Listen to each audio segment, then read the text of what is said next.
Good morning. Welcome to our 12th annual meeting, the business meeting for Centers for Spiritual Living. I'm so excited. There's so many of you still popping into the room.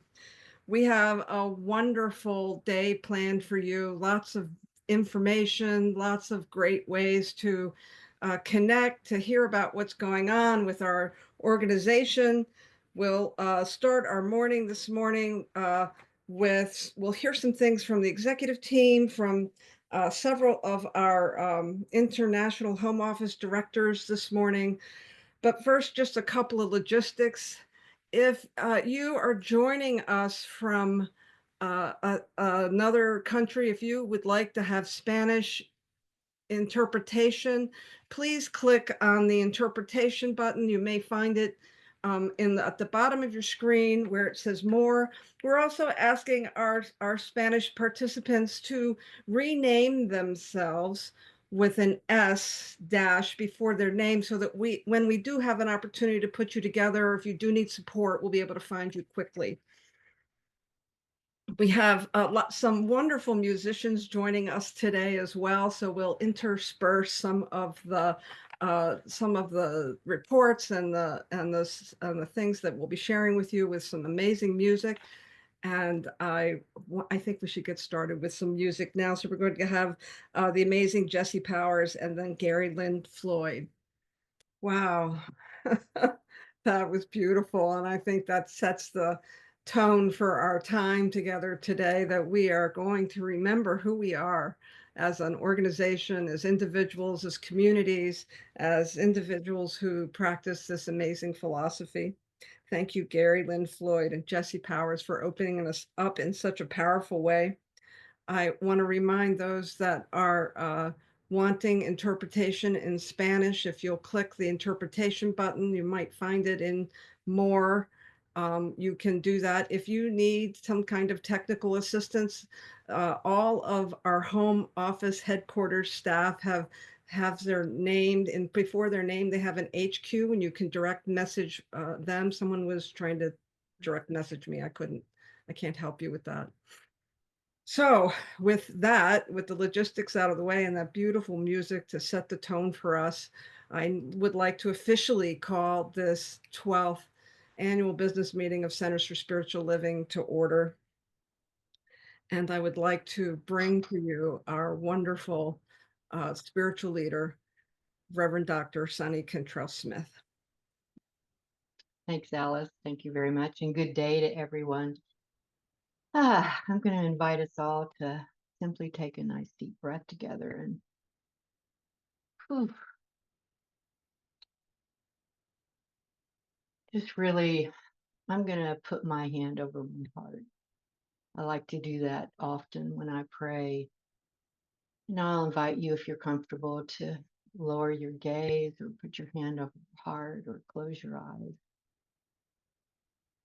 and simply drop into that place, that space where we know there is only one. That place that I often call love. I recognize this presence, this one infinite intelligence, the divine source from which all creation flows. It is that which creates out of itself, never, ever, ever, ever diminished by its creation. I know this presence as love, as wisdom, as order and absolute good. And I know that this absolute good is guiding us in all that we do. It is the creative force that fuels our purpose, inspires our vision, and moves as the creative force through each and every one of us. And I know this power and presence is clarity, as confidence, as divine right action. I know this is true for the infinite. I know that it is true for me. And I know that it is true of each and every individual in this meeting today and those who will view it later. It is from that place of unity that I affirm and know that this meeting is blessed with harmony and inspiration and absolute success. Each presenter, each person here is a vessel of divine wisdom, contributing their unique gifts for the highest good of all. We are guided by spirit in every direct decision and in all that we set forth and share. All of it is anchored in integrity and in service. I know that all communication in this space is held in the highest regard, filled with understanding, respect, and collaboration. There is a divine flow of ideas and creativity and solutions, leading us to greater expansion and fulfillment for our organization and for each other. Love is indeed our birthright, and we open ourselves to receive it right here, right now, and all of the divine blessings of growth and opportunity and success in all our endeavors. And it is always through love and as love. I give thanks for the work that has brought us all here, for all of the infinite possibilities unfolding before us. How blessed we are to simply be together. And so I release this word into that perfect, beautiful, amazing law, the infinite intelligence that always says, yes, yes, yes, my beloved, yes, as we all anchor that yes together by saying, and so it is.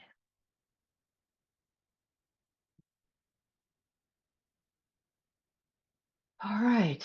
So I want to say a few words, share a few words with you this morning about our theme, which for the year is rising higher and growing deeper.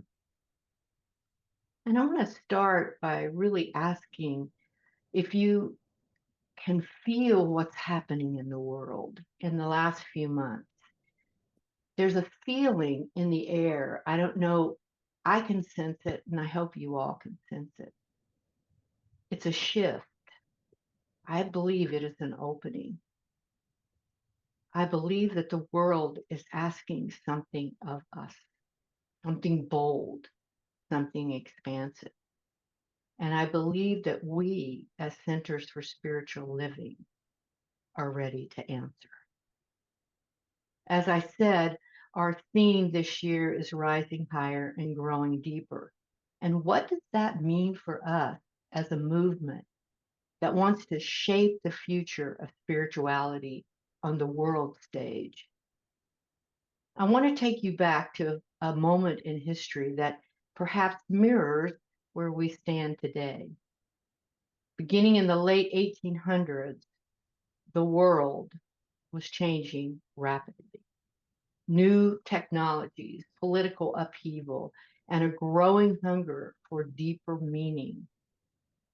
People questioned prominent religious structures, longing for a spirituality that I believe was both practical and transcendent. And into this moment walked a man with a big vision and an even bigger faith, Ernest Holmes. He didn't come from wealth or status. He was a seeker. He was a student of truth. He was someone who believed that spirit was present, active, and available to all who dared to believe. He was interested in creating a movement, one that could awaken humanity to its highest potential. Holmes once said, "Never limit your view of life by any past experience." He knew that transformation wasn't about repeating what had been done before. It was about looking beyond the horizon and trusting that something greater was unfolding. He rose higher by expanding human consciousness, and he grew deeper by rooting his teachings in timeless spiritual principles. And he wanted to show people how they could do that too. And this, my friends, this is where we come in. Today, we stand on the edge of our own great awakening. To rise higher means to think big.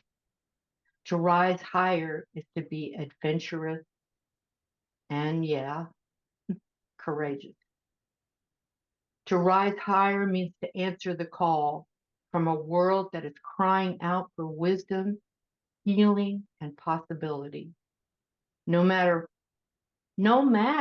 that fear dominates the headlines, division seems rampant, we've learned not to limit our view by what has gone on before and what is happening now. People are searching for something real, a spirituality that is relevant, inclusive, and empowering, which makes this our moment to step into the light because we were made for a time such as this. Holmes told us life is a mirror and will reflect back to the thinker what they think into it. To rise higher means to be aware of what we are thinking into the world today. To rise higher means to think with intention. To rise higher means to think expansively, to embrace transformation and thriving, to imagine a world where our teachings are a guiding light, where science of mind is shaping conversation in education, in business, in healthcare, and global leadership. This is what it means to rise higher, to take our ideas, our presence, and our teaching into places where they have never been before. And to do this, we must also grow deeper. Growing deeper and building an unshakable foundation. Why? Because rising without depth is unsustainable. A tree that grows tall but lacks deep roots will topple in the first strong wind.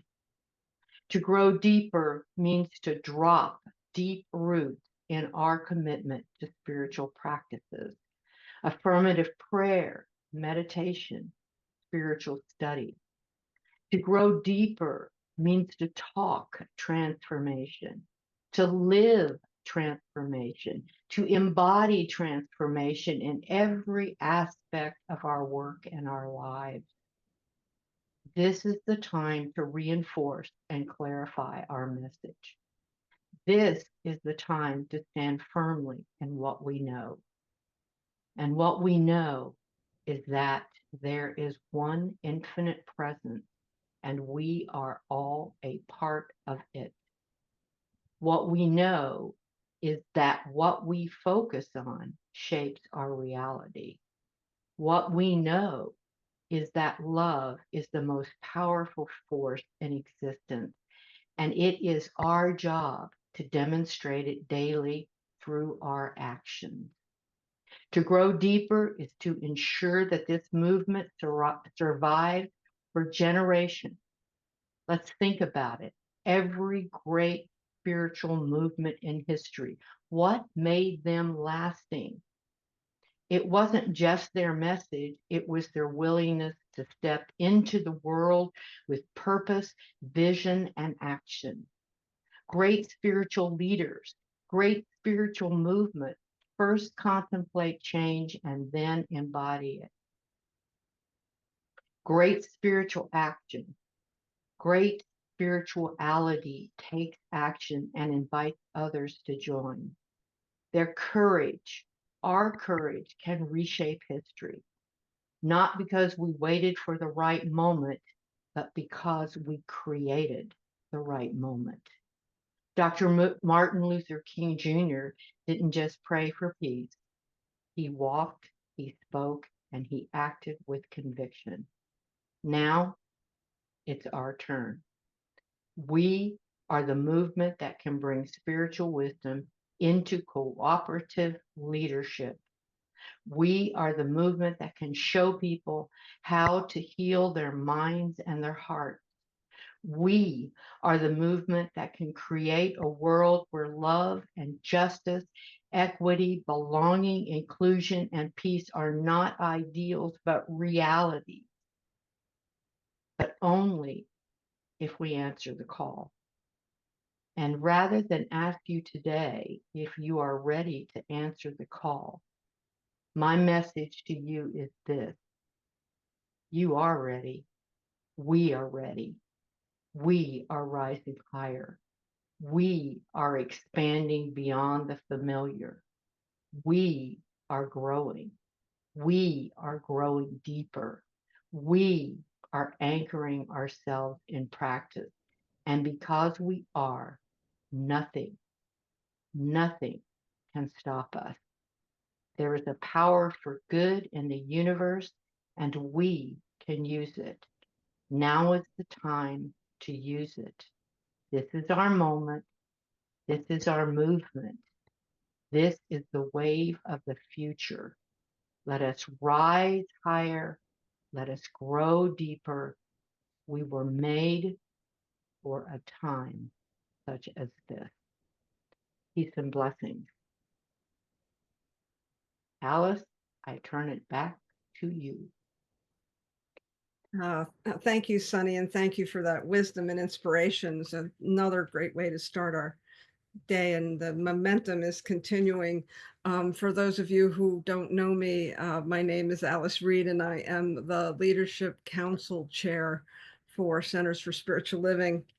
And this morning, we're going to hear from the executive team, and I'm going to begin as the chair of the Leadership Council, and then we'll hear from Ty and then from Sunny. So let me start by saying that it has really been an honor to serve Centers for Spiritual Living as your Leadership Council chair and as part of the executive team for these last 2 years. When we move through transitions, it's often a great time to reflect. And as I have reflected on my time on the Leadership Council, I've been serving this, I'm just completing my second 3-year term. I have to say that the last at least 4.5 years have been really transitional. In addition to moving through a worldwide pandemic, we've hired and lost 2 executive directors. We went through a rocky transition, hiring a finance director to replace Mark Harvey when he retired as finance manager. We moved out of and went completely virtual in our home office, and we have had a hard time in the Golden, Colorado market trying to sell our building. And then we found it necessary to close the master's program, Holmes Institute, this year. We saw decreases in revenues across the board over the last several years, and the largest decrease we saw was in committed giving from communities, which dropped by about 30%. And we saw decreases in our magazine subscriptions. Yesterday was for me, gave me pause because it marked the 5th anniversary of when the World Health Organization declared COVID-19 a worldwide pandemic.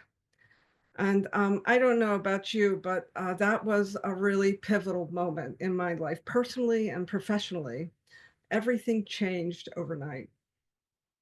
I was reading a piece about organizational recovery from the pandemic, and there's still a lot of information being collected, but there seems to be a pattern that they're noticing that the organizations that had real resilience were the nonprofits that had contingency plans and financial reserves. In March of 2020, we did not have a contingency plan. We did not see this coming, but we did have some very modest reserves, which helped to sustain us. And then we were able to draw upon the Science of Mind Foundation for some assistance and loaning us some money to continue to move through this huge time of transition in our organization. You don't may not realize how big the transition was, but in 2020 we had a staff of over 35, and today our home office employs just 19 people, and not all of them are full time. There is some good news. I can see that some of our communities are starting to grow again. They're starting to bounce back, and uh, as many of you may be aware, each year our communities complete an annual report, and what we've noticed is that the average number of members is gradually increasing. You're going to hear much more about this good work when we have our departments report out. Further, over the last 2 years, we have worked hard at stabilizing our finances. In 2023, our expenses totaled $4.4 million. This year, we're budgeting total expenses at $3.1 million. Over a 2-year period, we will have reduced our expenses by almost 30%. And some of these cutbacks are temporary, namely the staff salary reductions, which amount to about 12% of our total expenses. Much of the credit of the restructuring and stabilizing of our infrastructure that happened over the last 2 years goes to Reverend Michelle Ariano, our former executive director, and her team. And Ty Minkler continues this good work and has worked with his team to further develop the business plan that was started by Reverend Michelle and continues to stabilize our finances and begin the work of deepening our connections with our communities, because I think that's the next step. Now that we are finding a way to stabilize our financial resources, it is time to deepen those connections. I noticed in looking at some preliminary information for 2025 that there seems to be an indication that we are holding our own and like just slightly doing better than 2024 when I looked at January numbers. In my opinion, our international home office has done an amazing job and continues to provide great educational materials despite closing our master's program. Field services supports our amazing licensed professionals by maintaining high standards and bringing in and affiliating with new communities. With every quarter, we see new affiliations coming through. And we continue to improve our communication and build on the platform that we have created over the years. We have communication tools and connection points through our magazine, through social media presence, through internal communications and events. There's always room for improvement in any organization, but given the challenges we've been moving through, I'm pleased at how talented and dedicated our staff are and the resiliency I am seeing in our communities. As we continue to find our footing and stabilize centers for spiritual living, we are turning our attention to our affiliate agreement and our strategic planning, and you'll hear more about that during our conference. It will take a little more time to get the traction we need, but I believe in our shared leadership model and our ODM, our organization design model, and I believe in our people. Most importantly, I believe in you and this philosophy that is transformational and so needed in today's world, as Sunny so beautifully spoke. The question that I think we need to ask ourselves, and I heard it in Gary's song and I heard it in Sunny's uh, remarks just now, the question we need to ask ourselves is, who do we want to be as an organization? In addition to lots of updates and information, we have an engagement practice so that we can include your voice in answering that very question. And I encourage you to continue to participate in breakout sessions tomorrow, as well as the things that happen every month. We have a Tune In Tuesday call that Dr. Sunny facilitates, where she asks a question and then she does some deep listening to you in the field, you who are on the ground walking out this philosophy. We've just started a thing called Touchstone Thursdays. That's an opportunity for you to do spiritual practice with your spiritual siblings in this movement. We continue to do our connection calls where we try to keep you informed and keep your finger on the pulse of what's happening, and then create space for you to ask questions and for us to engage with one another. And then finally, I encourage you to participate in the affiliate agreement review process. We've put out some surveys and we're have some focus groups coming up. And these are all places where we can become more engaged, where we can begin to really craft and hone what it is we want to be as we walk out these uh, tumultuous times. There are so many points of connection, and we have done and continue to do the groundwork by stabilizing our resources and creating opportunities for contributions from you, our stakeholders. CSL will continue to do its good work. And now it's your turn. It's your turn to engage. It's your turn to become involved. It's your turn to bring your passion and your support to our organization and to help us to craft this next new reality for Centers for Spiritual Living. And I want to share just a couple slides with you now, as I talk about some of the nuts and bolts of the leadership council. And so if you'll just give me a moment to share my screen.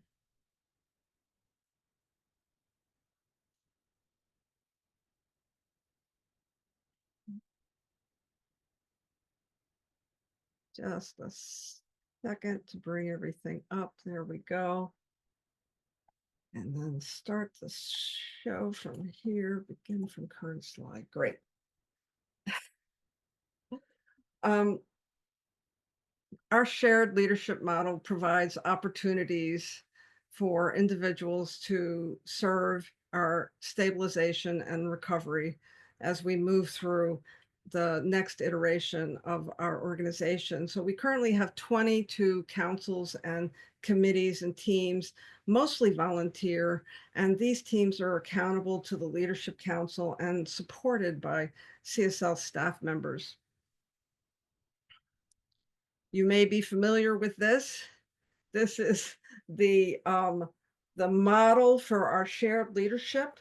It's just been updated. It is really is a living document because as we move through the different iterations of our organization, as we find we need to move resources to some place that the field is requiring, some of this shifts a little bit, but all in all, I would say that central piece of this circle really does uh, uh, show us how that we are really centered in spirit. We're centered in God. And then we surround that with spiritual practices in the field.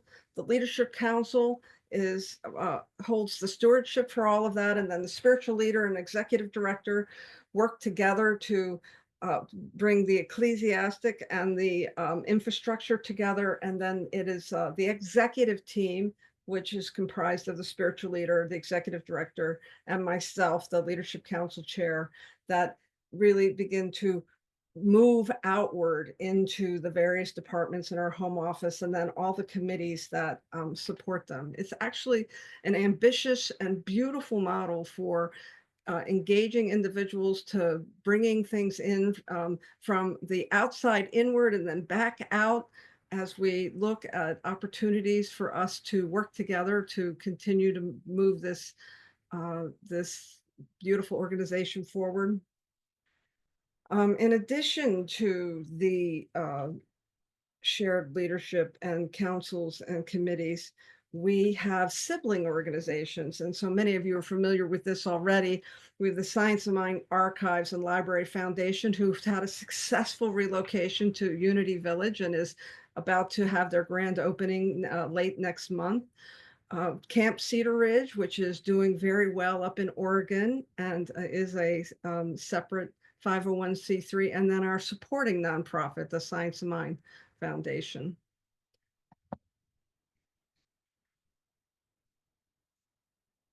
All of this is held together by our governing documents. the ODM, also known as the Organization Design Model, and our bylaws. This year, Leadership Council brings only one resolution to our business meeting, the restatement of our governing documents.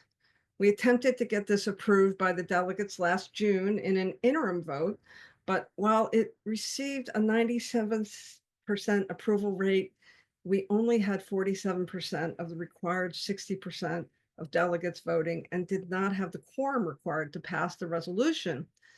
This restatement does not change the nature or character of these documents, but it clarifies them by relocating bylaw type items from the ODM to the bylaws so that the ODM reads like a purely visionary document describing our culture and values and overall structure. I ask you delegates, when the voting begins tomorrow afternoon and runs through Friday, please vote yes for this resolution. It's an opportunity for us to clarify these governing documents, the documents that are really the bedrock our organization. And I believe that this resolution will help bring much needed organization and clarity to those governing documents. Finally, I want to thank those that served on the Leadership Council in 2024. This was not an easy year to be in leadership, and I'm grateful for the support of these wonderful leaders. Each one brought their own beautiful selves and skills and discernment to all that we had to do this year. And I trust that as we move through our election and we vote in new leaders and we have a transition, that we will continue to be led by skillful and wonderful leaders. I want to thank you for allowing me to serve CSL during a time of deep change and transition. What I will say is that it has changed me. It has changed me in ways I couldn't have imagined when somebody called me up 6 years ago and said, "Have you thought about and volunteering for leadership?" I did say yes then, and I hope that over this time that I have been in service to our organization, that I have given back as much as I've received from our beloved organization. So, what I say is thank you again, and thank you to Centers for Spiritual Living as we move together forward to our next yet to be. And now I'd like to turn things over to Ty Minkler, our finance director and acting executive director. In the short time that Ty has been the acting executive director, he has brought additional stability, creativity, and passion to the role. Ty? Thank you, Alice. Welcome everyone to the 2025 business meeting, and thank you for joining us today. And I do appreciate Alice's introduction, and I want to take a minute to thank her for all that she has done for CSL during her tenure on the Leadership Council. The last 6 years have been quite challenging, as she pointed out, with the pandemic and then the turnover in 2022. And she has been an exemplary leader through it all and personally very supportive to me, so I'm grateful to her. I also want to take a moment to recognize Michelle Ariano, our executive director for the past 2 years. We are continuing the work she committed to, and that work has helped us to reconnect to our purpose. We have transformed and reorganized the home office, as you will hear about over these next 2 days. We are in her debt, and I'm proud to say that we are now indeed entering a new thriving phase. She and her team, all of us at the CSL International Home Office, worked hard to streamline processes, to upgrade systems, and to identify priority changes, which altogether have resulted in a break-even budget for 2025. Most importantly, we have a renewed focus on our communities around the world. We are working diligently to better serve all of you and our CSL movement. I also want to recognize all of the wonderful volunteers, the committee and team members, everyone who's worked to keep the spiritual principles and practices alive and thriving through the work of the home office. It is how we rise together, leveraging the amazing talent everywhere to co-create a world thriving in harmony. The gift of your time truly inspires me, and I'm grateful to all of you. And of course, I want to recognize the staff who are working so well together and collaborating beautifully. I will take a few minutes tomorrow to talk more about them. But for now, just let me say that I'm grateful to Michelle for the outstanding team she's assembled. I've worked with many teams over the decades, and quite frankly, this is the best. It's been a joy to work with them. We're getting stuff done and we're having fun. Since I'm new in this role, I thought I'd share a bit about myself. I have a long history working as an executive, and in the past, my management rule was always first, do no harm, that Hippocratic oath thing. I thought that was good, but now my daily management mantra is I'm grounded in love, which captures the do no harm piece, of course, but it also offers so much more depth of purpose, right? And this is thanks to what I've learned at CSL. I walked through the doors at CSL Tacoma just 3 years ago, and it is hard to express just how grateful I am to everybody there at CSL Tacoma who kept the doors open even as CSL Tacoma struggled themselves. I was not I was not in a good place. Personally, at that time, I was struggling, but I found the healing in the principles and practices and people of that generous community. And so likewise, I'm grateful to all of you who have been carrying the torch of our movement worldwide, especially more recently through what some might say have been some challenging years. Because of what these new thoughts have meant to me in my life, I simply don't have the words to capture my gratitude.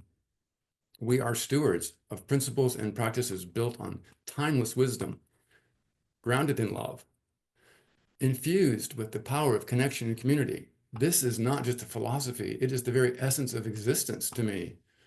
The world needs what we offer now more than ever, as Sunny so capably said.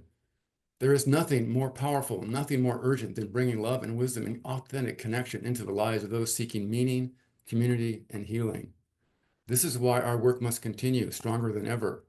And this is why I hold a vision to see our movement expand from the 40,000 or so members we have today to 400,000 followers and beyond, not for the sake of numbers, but because people who discover these teachings find hope, purpose, and belonging. The world is crying out for what we offer. Loneliness has become an epidemic. We provide an answer. Social media divides, yet we unite. Depression is on the rise, but our principles and practices bring lightness where there is darkness. We provide a real and proven opportunity for conscious evolution. We are not just another organization. We are a movement that transforms lives. This is why growth is not optional. It's essential. We grow to ensure that more people discover the power of these teachings. We grow to strengthen our ability to serve, and we grow so that our home office can fully support the needs of our expanding global community. To that end, I am thrilled to share some of the initiatives we are launching this year, bold steps to reinvesting in our communities. We will pilot new programs such as the Sibling Share Program, fostering collaboration between communities so that they can learn, exchange best practices, and uplift each other. The Evergreen Grant Program, offering seed funding to help communities invest in their growth with a pay-it-forward model that ensures sustainability. The Revitalization Program, providing deep dive workshops and expert consultants to help communities reimagine their potential and step into new opportunities. And I know that some of these efforts are already happening in the field, and that's wonderful. We want to spur more such efforts and capture the learnings very intentionally. And maybe most importantly, we have the Community Outreach Program, where our regional support coordinators will work with Leadership Council members to connect with communities, to listen to what they are experiencing, to understand what they are wanting, and offering ways to support them. These initiatives form the foundation of what we are calling the Abundance Plan for 2025. It is a commitment to learning, sharing, and expanding our impact. We are just getting started, and as we gain insights from these pilots, we will refine and expand them to reach even more lives. This is what the International Home Office must be about, lifting and supporting our communities and creating new communities that are healthy and thriving. And yes, these efforts require resources, but I'm excited to say that we have an anonymous donor ready to work with the Science of Mind Foundation to fund the Abundance Plan. We have every confidence that the foundation will step forward to invest with us in the future of our communities. Regarding the broader financial picture, concerns have been raised, and I want to address them transparently. Our Camp Cedar Ridge loan of $500,000 to the seller of the camp is due in 2+ years. but we are confident that we will refinance the loan in 2 years in a way that does not burden our communities. As for our loan from the Science of Mind Foundation, we are crafting a repayment plan that serves everyone's best interests. Additionally, we have a potential buyer for the Golden Building, so please hold your intentions, your positive intentions for that. And I hope to have good news on that soon. And here's something truly remarkable. As Alice shared, we have eliminated our operating deficit through bold, decisive action. Over the last year, we have reduced expenses by $1.3 million compared to the 2023 expense budget, thanks to diligent efforts of Michelle and our dedicated team. The reduction in expenses was needed due to falling revenue across all departments, as Alice said, donations, committed giving, magazine subscriptions, and education. But we see this as an opportunity, a chance to reimagine how we can better support our communities and inspire new levels of engagement. This is a season of resetting and rebuilding.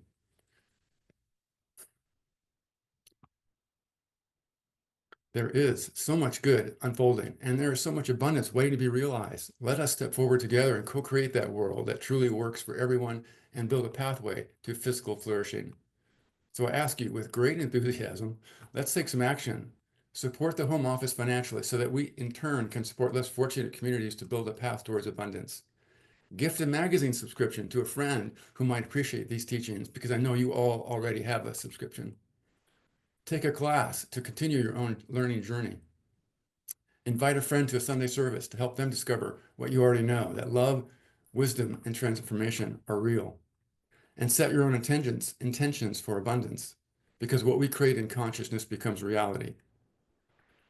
I'm here to serve however CSL needs me.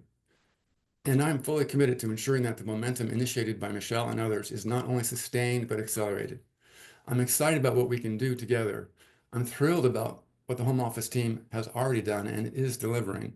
And I'm honored to stand with you all as we enter a new era of renewed focus and deeper community connection. I have total faith, total faith, that you are all here for a reason and can offer your exceptional talents, commitment, and energy to ensure we achieve our goals. Let me just close with a quote that captures my sentiments today. This from Rabindranath Tagore. I slept and dreamt that life was joy. I woke and saw that life was service. I acted and behold, service was joy. May we move forward together in love, in wisdom, and in joy. Thank you. And now for the amazing Dr. Sunny sharing her spiritual leader report.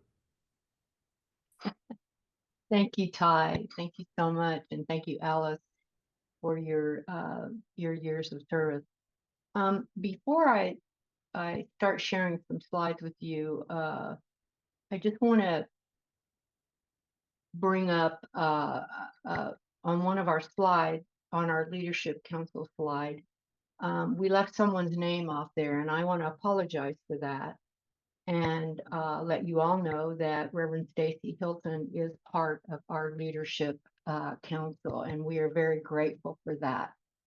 So Stacy, please know that that was not intentional, and we're so sorry that happened, and it will never happen again, hopefully.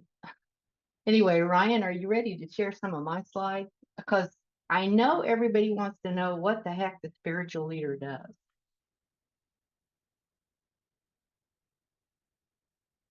And I know Ryan's got some slides there somewhere. There we go. So first of all, let's talk about committed giving, which is part of my responsibility as the spiritual leader. These are the people that we have, the organizations that we have given to from 2023 to 2024.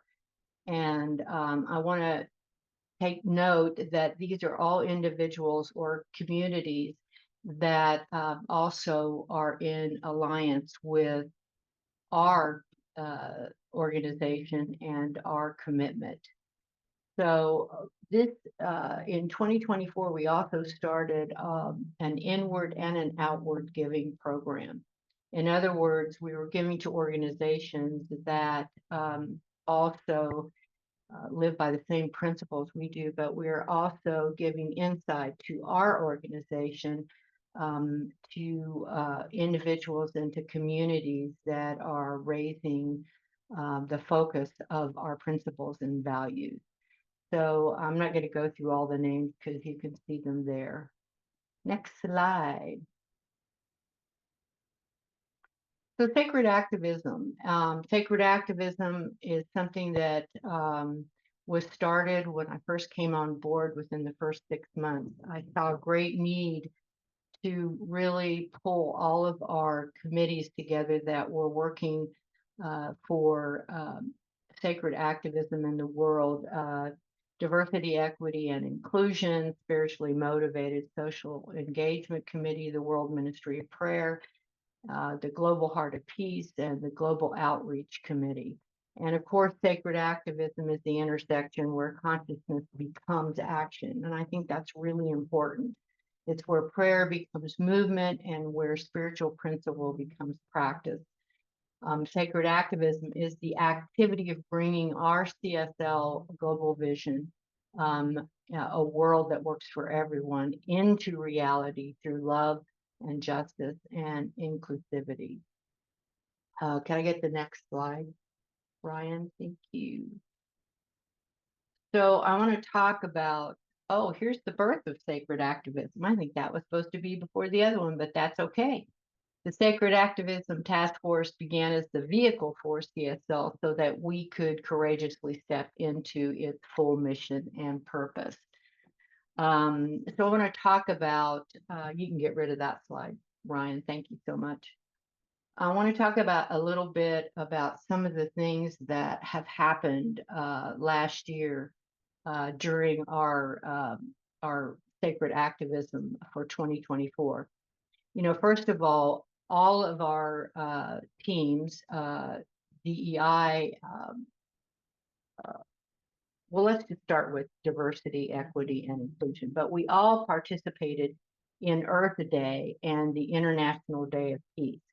So the Diversity, Equity, and Inclusion Committee, on March the 2nd, they continued a panel discussion about diversity, equity, and inclusion, and it was a follow-up from our spiritual convention in Charleston in February. In March, they elevated and reclaimed the divine feminine power, and that was a panel discussion. Mother Earth will have her day with our April 30th webinar. In July, it was our vision, our voice, our vote, and it was a practical guide for civic engagement. And that was our guest on that was Reverend Sarah Stevens Nichols, and so appreciated all the information that she brought. In August, it was how can I be more inclusive as a practitioner? And as we all know, we're all practitioners. So in November, it was Transgender Day of Remembrance. I don't know if you all saw that or were on that webinar, but it is quite emotional. And then in collaboration with Sacred Activism on March 31st, DEI will be hosting a webinar, and that's the last week of this month for Transgender Day of Visibility.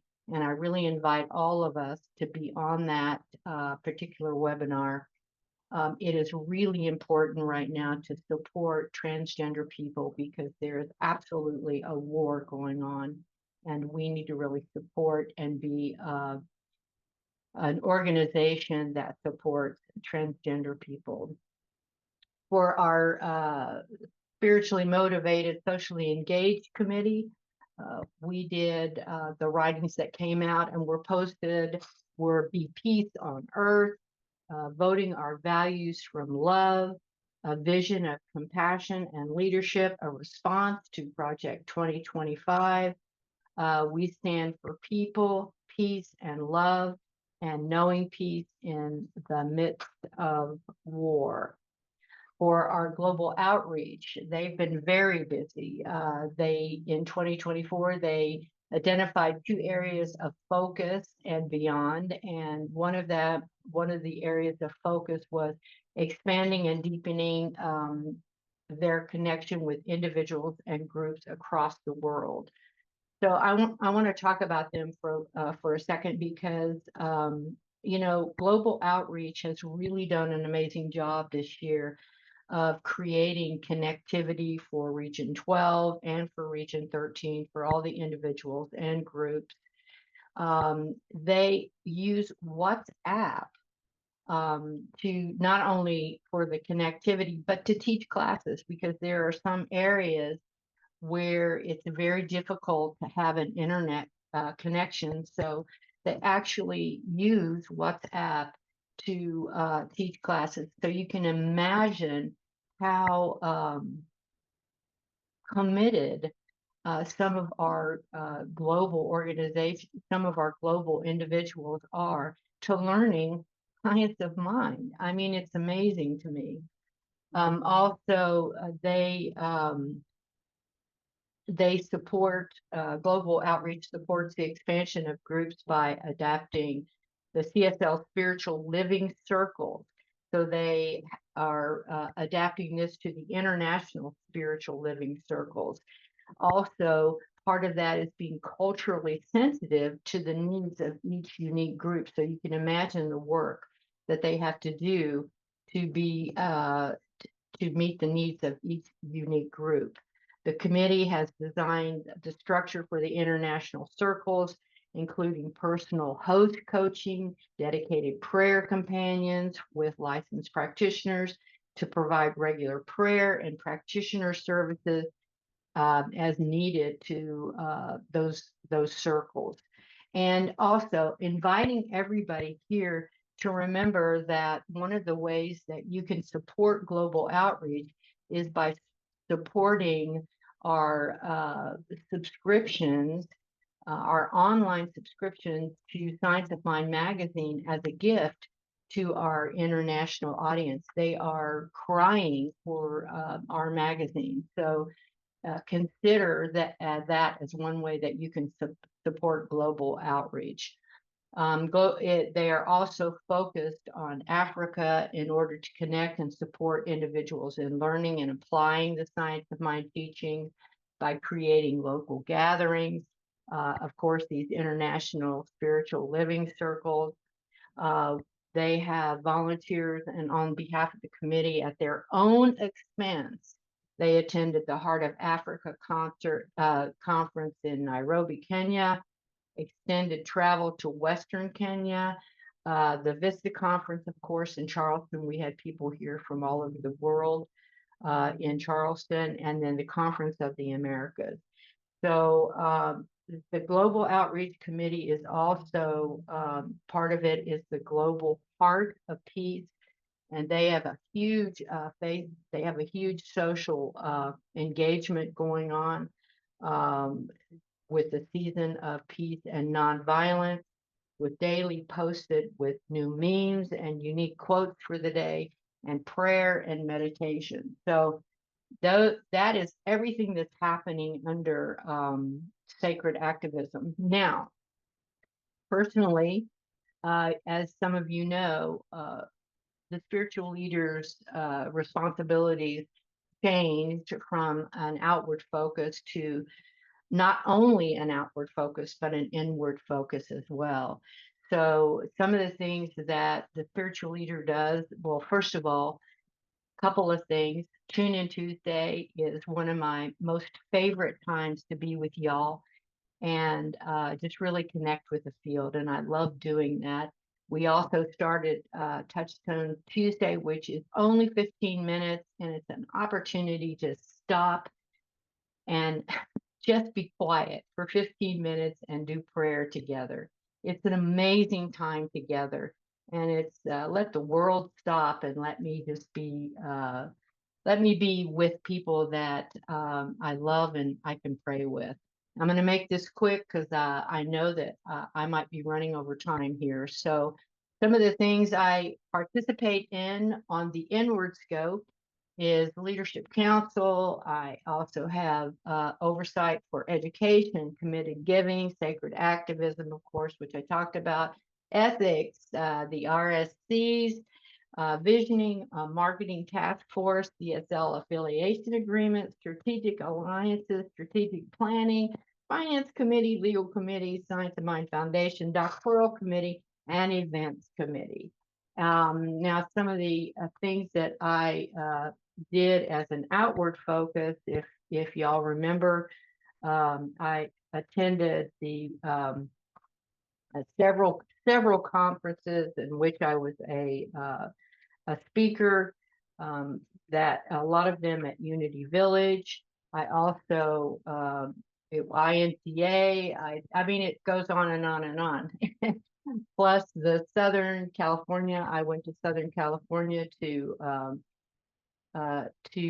for an in-person, actually, Regional 1 meeting. It was hosted by our regional service coordinator, Reverend Sunshine Day, at Dr. Kristen Sorensen's place in Seaside, as well as Pacific Coast Center, Reverend Bobby Becker, who's a senior minister in Seal Beach. I was the speaker at INTA, which is the International New Thought Alliance, speaker at Anton, which is the affiliated New Thought Network, the Conference of the Americas in Chapala, and of course, I attended the Charleston. I know I'm running out of time, so I'm hurrying.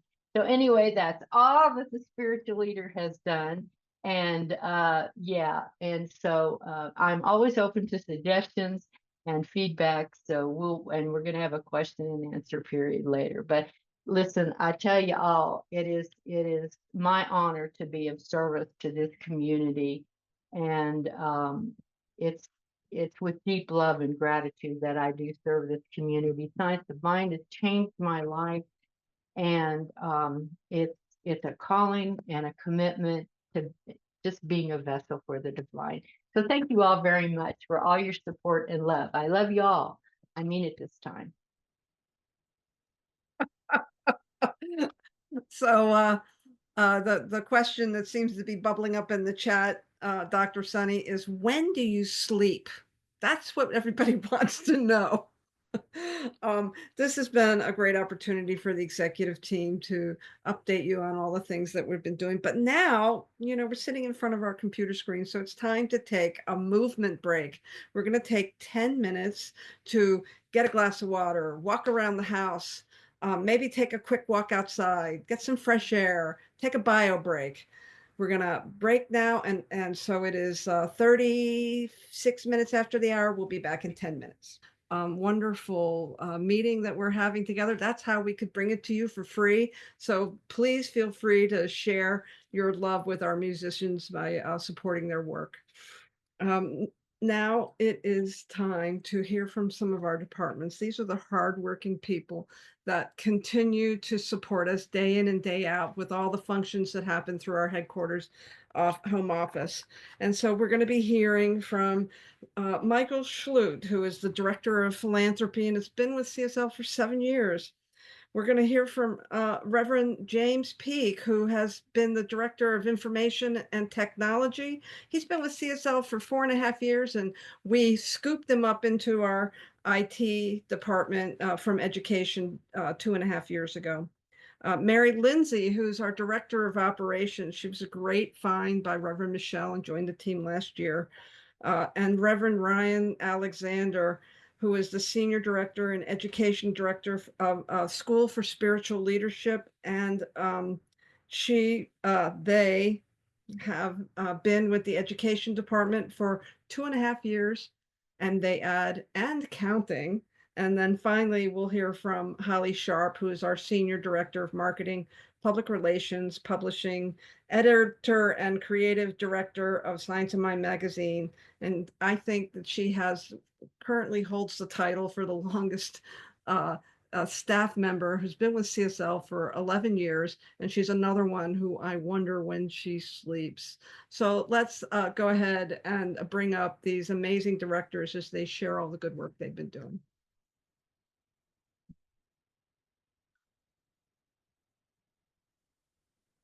Hello, everyone. My name is Michael Schlut. I am the Director of Philanthropy for Centers for Spiritual Living, and it is a joy to be with you today. Let's talk a little bit about what my department oversees. Individual donors are a major source of income for Centers for Spiritual Living. We have about 1,220 active donors. On average, about $235,000 is given to us each year. Our donations for 2024 were down just a slight bit, but they still remain very strong. We do 2 appeals each year to our donors, one in spring and one in the winter. Bequests and wills have been a source of income for Centers for Spiritual Living. We receive about $200,000 per year in bequests. Many of our most dedicated donors have placed Centers for Spiritual Living in their plan giving, and it is my department that oversees all these wills and bequests that come in to Centers for Spiritual Living. Centers and affiliates are a major source of income for Centers for Spiritual Living. About 25% of the budget for home office comes from centers and affiliates. I would like to take this opportunity to thank each of you for your generous support of home office. As you know, it can be difficult sometimes to see that check be sent out of your center or affiliate, but the returns that come back to you are great. I also oversee the Resource Development Committee. This committee was begun by Reverend Michelle, and Ty now oversees this committee along with myself. You can see there we have 6 people who are on that right now, as well as 3 of us from staff at Centers for Spiritual Living Home Office. This group of people is very dedicated to help to boost our income that comes into home office. The reason being that if we do this, we can provide more services to all of you in the field. The committee was begun in March of 2023. We meet every month. And the committee has already produced a development plan for 2025, and they are working now on many other projects that will help boost our income and hence provide better services to all of our CSL communities. At this point, I am coming up on 7 years at home office, and I feel blessed to be working for such a great organization. And so I want to thank each one of you. There are so many of you I communicate with, and each of those communications has been an absolute joy. Each of you inspire me to continue my work. I can be reached at any time, and I also have Rebecca Hiroka here because she dedicates some of her time each week to helping out with the fundraising efforts that come from home office. I am half-time at home office, and as you know, and then half-time for the Science of Mind Foundation. So please contact either one of us if you have any questions in the future. Again, thank you for being with me today. Welcome to the annual update for the CSL Information Technology Department. I'm Reverend James Peake, Director of Information Technology. The department is a dynamic and integral part of home office operations. We have a main database system that's powered by a world-class customer relationship management solution. Our team is dedicated to supporting the organization's mission and serving all stakeholders, which of course includes all of you, plus the folks on staff at home office. Our structure is a little unique. So as the director, I'm kind of like the head of the octopus. So I kind of know what's going on everywhere. I do have some direct involvement in support, but also my primary focus is on where we're headed IT-wise, and then also leading any new development that is needed. Matthew Taylor came on board in January as a part-time IT specialist. Matthew has responsibilities in other areas of home office, but he does help out now in the support for the various users and, of course, for field requests. We also have what's known as a managed service provider. This is an outside consulting company that supports us with any unique needs that may come up or troubleshooting things that are beyond the normal routine stuff that Matthew and I handle. We have also on-staff content specialists that are experts in a particular software package or process that we can rely on if needed. And then all of our data is in the cloud, which means that we don't have any physical infrastructure other than our laptops and our monitors. We don't really have any physical equipment.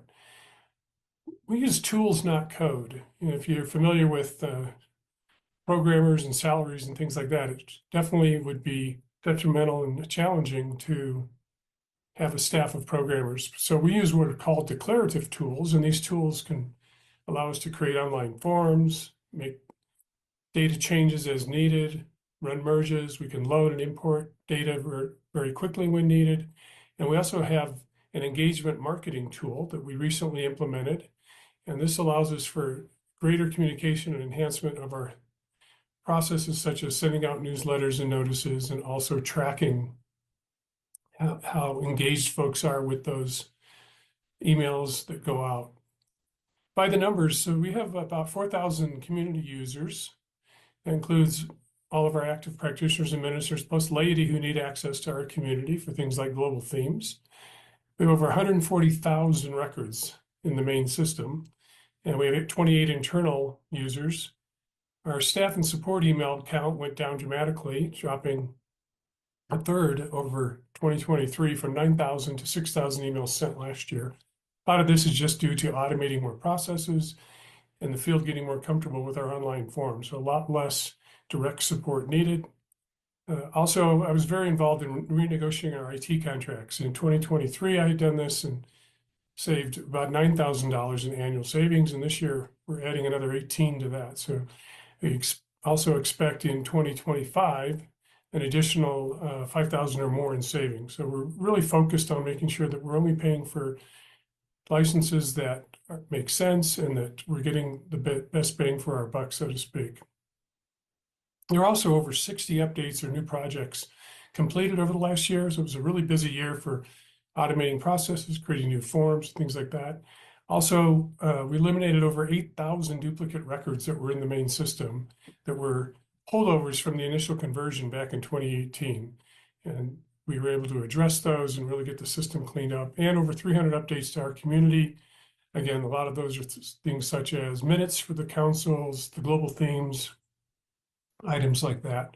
Just some other goodies to be aware of. We have monthly lunch and learn for our staff. A lot of that is focused on how to use certain software packages, also good security practices, and then occasionally different department heads will host an inside home office session where they help everybody understand what goes on in their department, how they serve the field, and what their overall role is.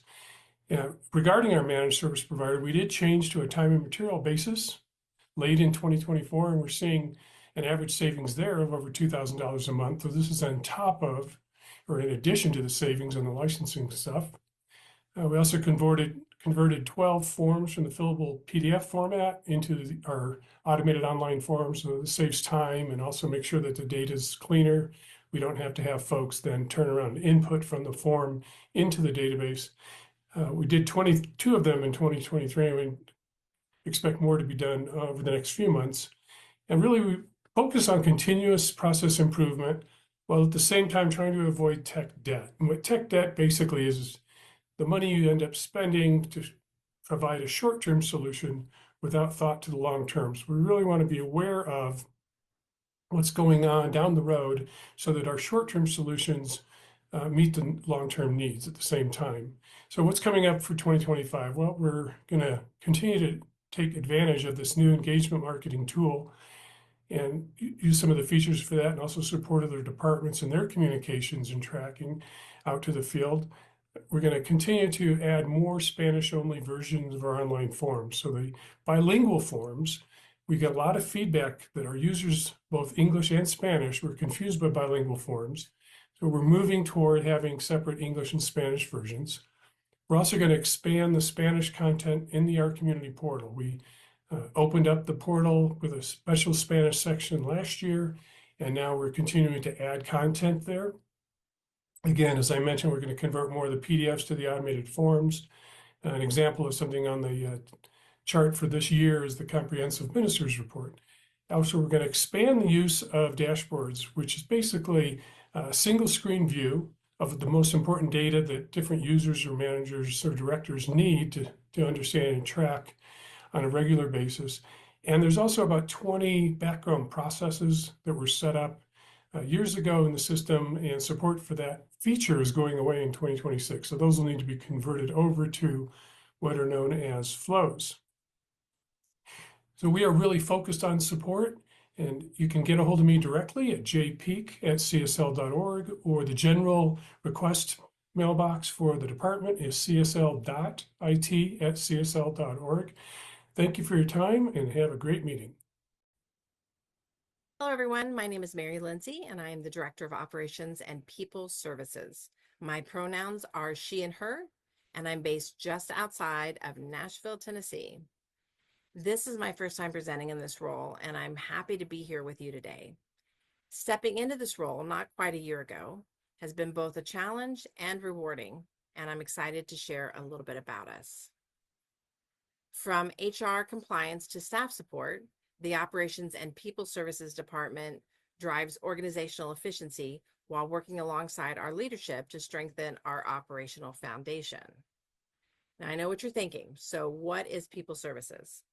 We focus on supporting our greatest asset, our people. We look to ensure that the staff have the resources, tools, and the support they need to thrive and contribute to our organization's success. A few of these key functions are ensuring that our HR policies are compliant, that they align with employment laws. We also ensure that we provide good benefits for our employees, and we create tools and systems that support them in enhancing their overall experience to do the work that they need to do. This past year has been a time of transition and growth for Centers for Spiritual Living. We've fully shifted to a virtual organization and restructured many of our roles to better meet our needs. Over the past 8 months, I've worked closely with our executive director and our directors team to navigate difficult but necessary reductions in salaries and hours for our entire staff. These changes were made with one clear goal: to sustain our organization and to preserve as many jobs as possible. In the midst of these shifts, our team has adapted and stepped up into new roles to support the organization's evolving needs. On our operations team, we have Amber Davidson, who is our operations coordinator. She also continues to work in the education department, where she plays an essential role. Additionally, she serves and supports the Affiliation Agreement Task Force. And then we also have Matthew Taylor, who now serves in a cross-departmental role, contributing to IT, publications, and operations, ensuring seamless support across these key areas. He also provides valuable support to the Leadership Council and helps keep operations running smoothly. Their dedication and adaptability and teamwork have been invaluable. With all of these shifts, we have worked and are continuing to work with each department to update job descriptions that reflect the current role adjustments. We've improved systems, and we've begun rolling out a recognition program to celebrate milestones and foster connection within our staff. The work continues, however. For example, currently our staff works in 8 different states, counties, and cities.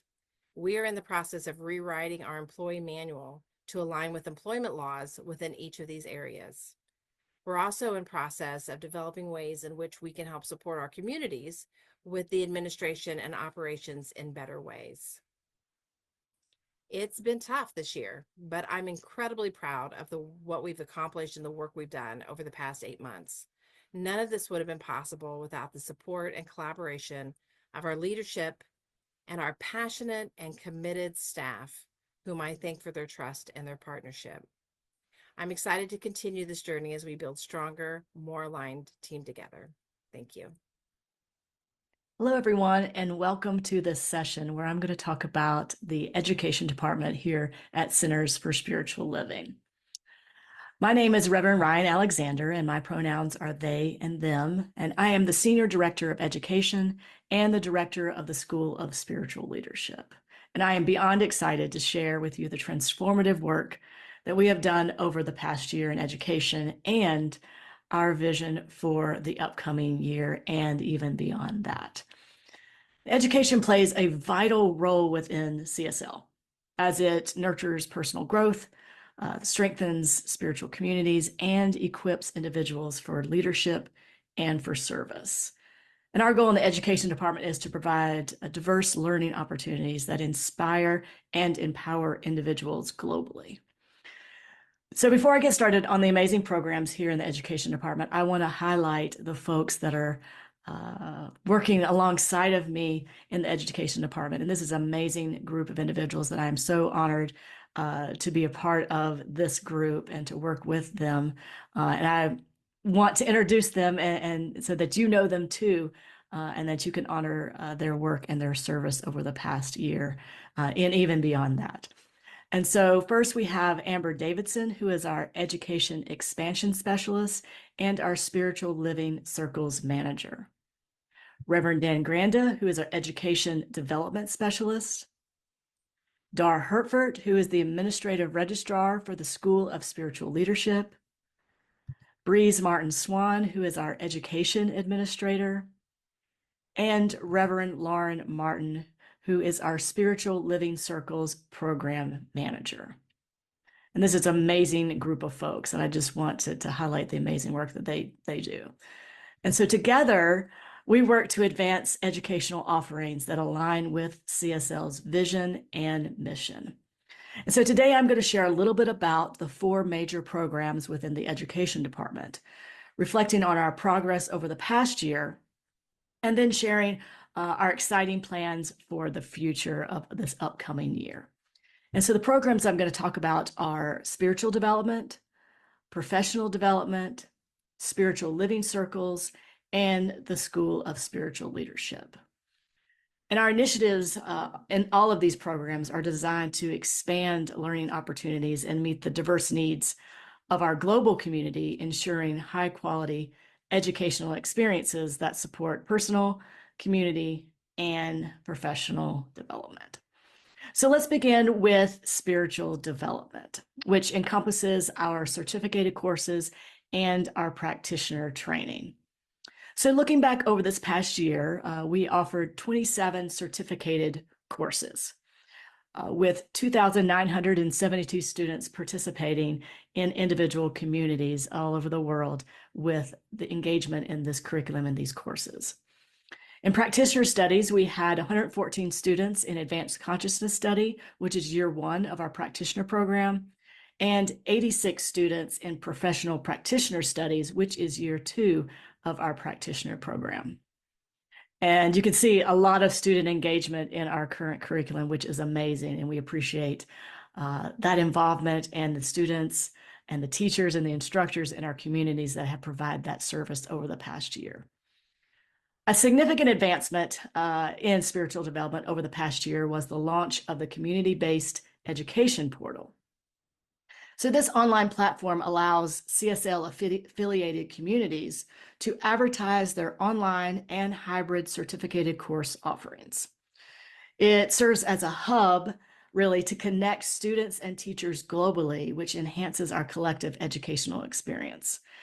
To date, we have had 68 courses that have been listed in this portal, with more being added each and every day. And so just want to invite anyone in communities who have certificated courses that you're going to be teaching over the coming year to check out the community-based education portal, and there you can upload and advertise your courses, and students all over the world can see that and be able to engage and take these courses with you. So looking forward into spiritual development, we are actively designing and launching new certificated courses, as well as reviewing and updating current courses. And so 3 new courses that will debut in 2025 are a new history course, a diversity course, and a new foundational course. And these will all be certificated courses that will be launching in the next little bit here. After the launch of these courses, there will be info sessions that will accompany them so that anyone who is wanting to teach the new courses will have an opportunity to ask questions that are related to the course, get support related to any parts of the curriculum that you may feel are challenging, or you may have questions about how to teach or how to engage students in the material. And this really ensures that everyone has the support they need in order to bring these new courses to your community. We're also this coming year developing a new version of year 2 of the Professional Practitioner Studies course, and that will be ready for release by the end of this year. Now, on June 1st of 2025, we will retire 5 current certificated courses. And these courses will be the Foundations of the Science of Mind, Meditation is More Than You Think, 5 Gifts for an Abundant Life, Power of Your Word, and From Whence We Came. And so those courses will be retired and will no longer count as credit for practitioner studies. You're more than welcome to continue teaching them. Just know that the students will not be able to use those courses for prerequisites for our practitioner program. Additionally, we are introducing a new spiritual enrichment education program that will provide both self-directed and live non-certificated courses. And these offerings are going to allow individuals to explore the transformative teachings and practices with others or at their own pace. And the purpose of this program is not only to support those within CSL, but individuals beyond CSL who may be interested in courses that support their own unique spiritual path. And so the first of these courses will be around the topics of meditation and mindfulness, affirmative prayer, and the creative process. So that is what has happened and what will be upcoming this year for spiritual development.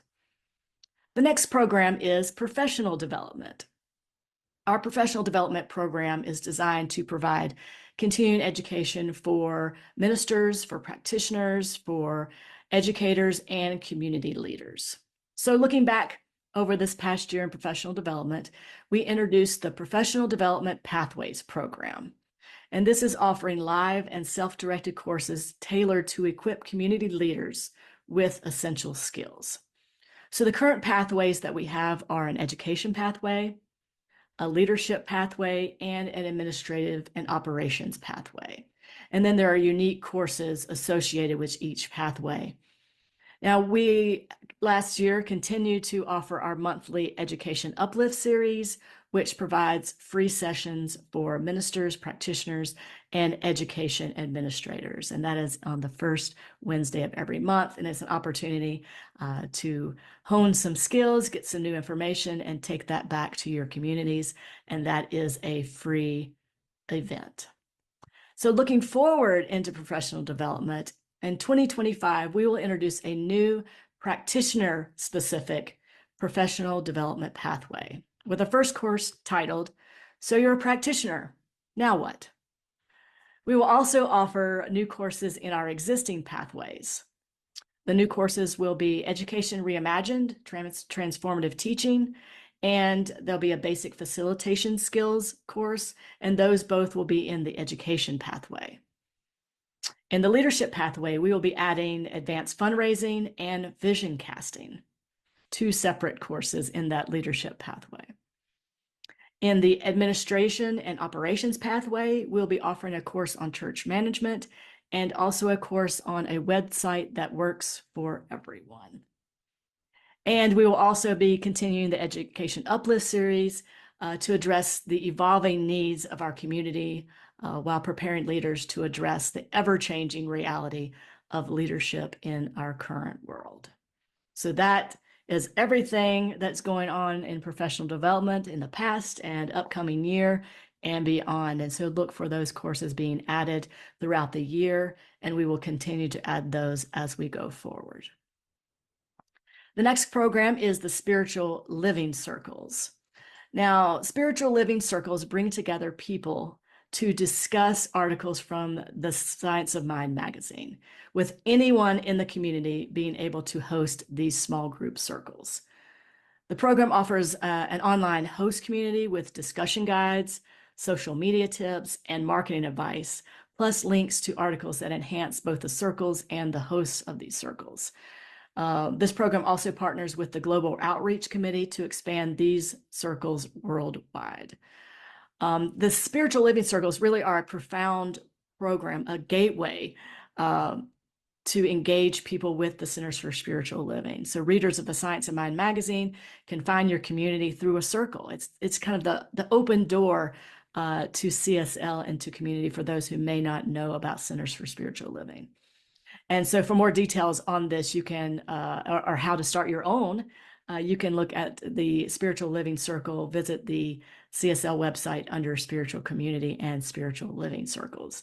Looking back last year on Spiritual Living Circles, currently we have 114. Yes, you heard me right. 114 circles in 13 countries with over 900 participants worldwide.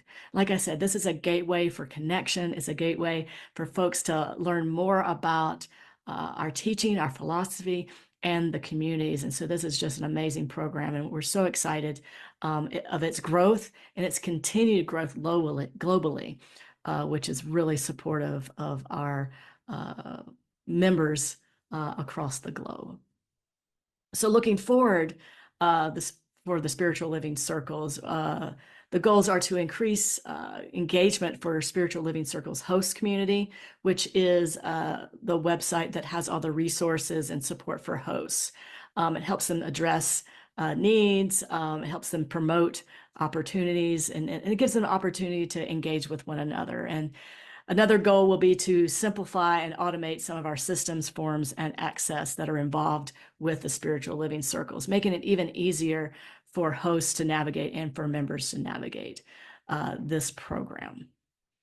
Another goal in the coming year is expanding these circles, continuing, I should say, to expand these circles globally by partnering with the Global Outreach to introduce the SLC program to communities outside the US and Canada, and providing promotion and support events.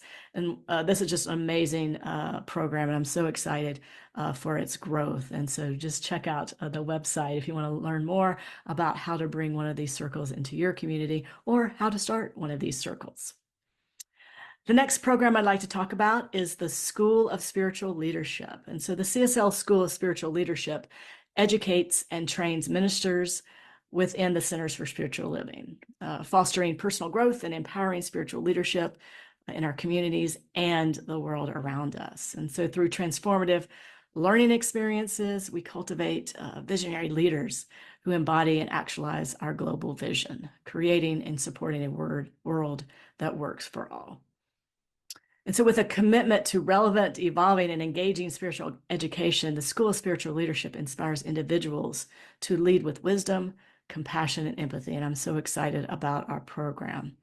So looking back over the past year with Holmes Institute and the School of Spiritual Leadership, Holmes Institute, which was the accredited master's level portion of our program, officially closed on January 1st of 2025. However, in that closing, we moved over, integrated and moved over key courses from that program into our current School of Spiritual Leadership Certificate of Ministerial Education program. We felt that these courses, bringing them over into the SSL program, really enhanced the learning of our new ministers as they're going through the program.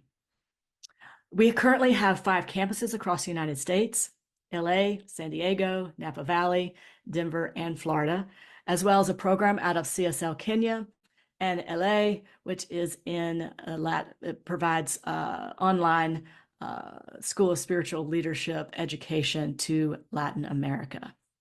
Over the past year, we had over 85 students enrolled.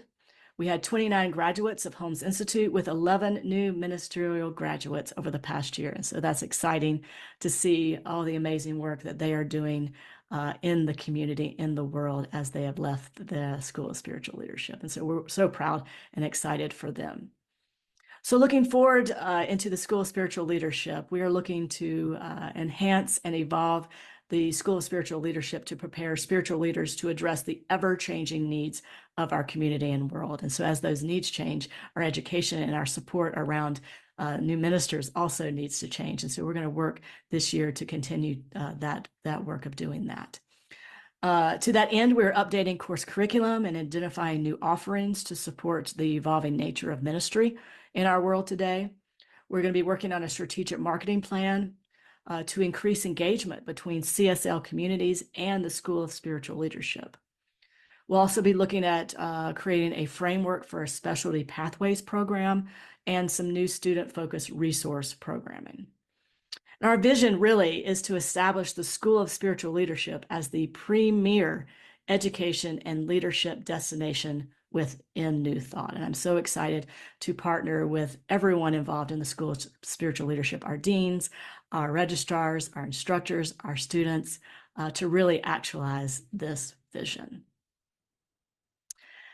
And so the CSL Education Department remains dedicated to fostering transformative learning and experiences that support spiritual growth, leadership development, and community impact. We deeply value the ongoing support and collaboration from all of our member communities, and we so appreciate it as we continue to shape educational opportunities that empower us both individually and collectively. So looking ahead, we are excited to see how these initiatives will further enrich the lives of our students and strengthen our global CSL community. And we recognize that education is living and moving and breathing. It's this evolving process. It's not static. And so we are committed to listening, to learning, and to adapting to meet the emerging needs of our diverse community. And so as we embrace the future, we invite you to stay connected, share your ideas, and participate in the exciting educational opportunities that lie ahead.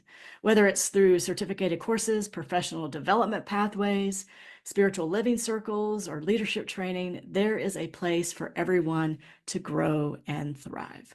And so I so appreciate you allowing me to come today and to talk about that's something that I'm very passionate about.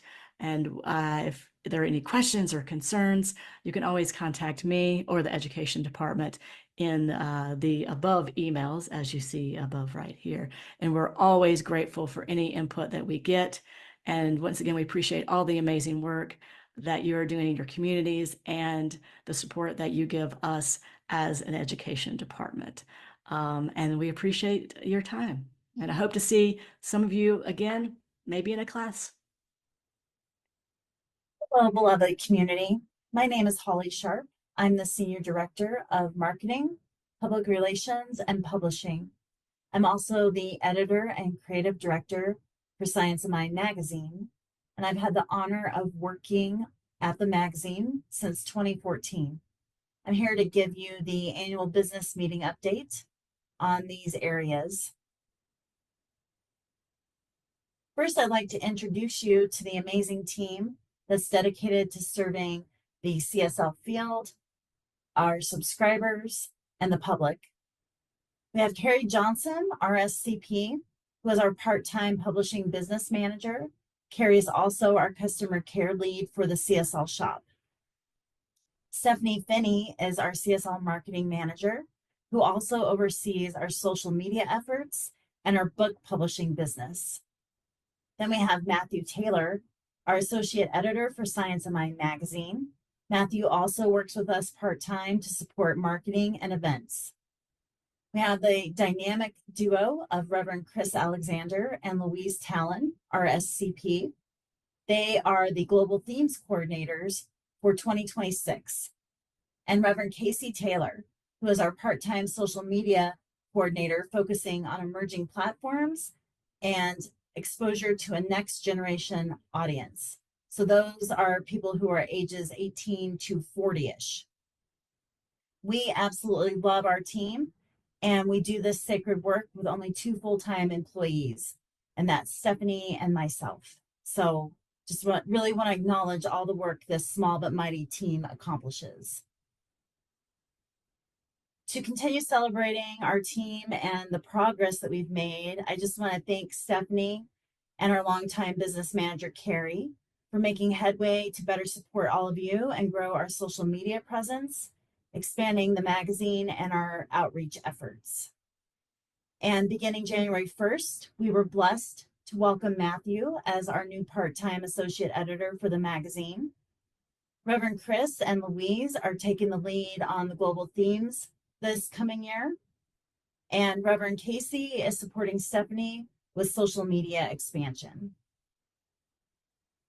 So what does our team manage? I don't want to read these bullets to you verbatim, but we oversee all the newsletters that go out, including the weekly newsletter that you receive on Thursdays, the semi-monthly magazine newsletter, and the weekly affirmations emails, all the CSL websites, including the shop, all of our social media platforms, the monthly magazine production, book publishing and the legacy titles of Ernest Holmes and his contemporaries, marketing and all the support that goes into CSL events like the upcoming SOAR Summer Retreat in Banff, as well as support for all departments, councils, committees, and teams. We oversee the shop and the merchandise, our subscribers and customer care, and the annual global themes efforts. Our smart intentions for 2025 include a fall promotion for the magazine. Our goal is to increase subscriptions by 250 for both print and digital. We want to increase our daily social media engagement so that we retain a younger demographic as part of our audience. We are completing an independent valuation of our publishing portfolio. So that includes all magazine assets that I've mentioned and our 3 book publishing imprints. Our intention is to really know the worth of our publishing assets, which has never happened in the 11 years that I've been at CSL. We're going to work with a commission-based advertising sales rep to increase our revenue for the magazine and our online efforts.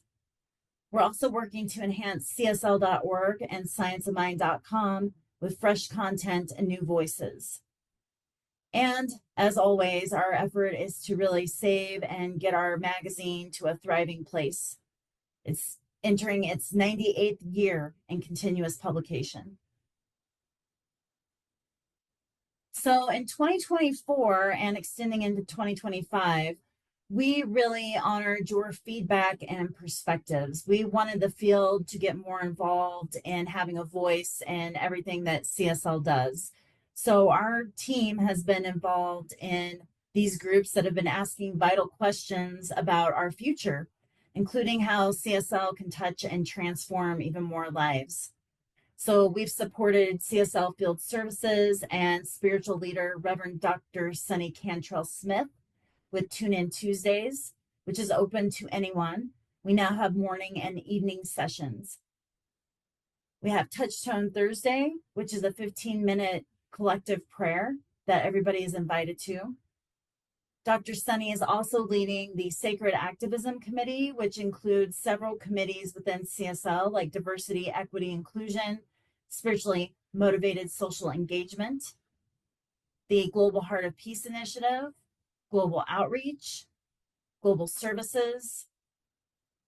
It's been quite an effort, and we are looking at what is ours to do in the world at this very auspicious time. We also work with Resource Development Committee members led by Director of Philanthropy, Michael Schlut. In getting more information out to you, in the past year, we've dramatically decreased the number of emails that are being sent to you in order to streamline the information, make it easier for you to stay engaged with us. And I want to give Stephanie a whole lot of credit for that, and Matthew as well.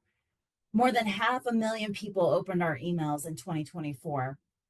26,000 of them clicked through to individual links. So that's things like CSL education classes, subscriptions to the magazine, and CSL Field Services offerings.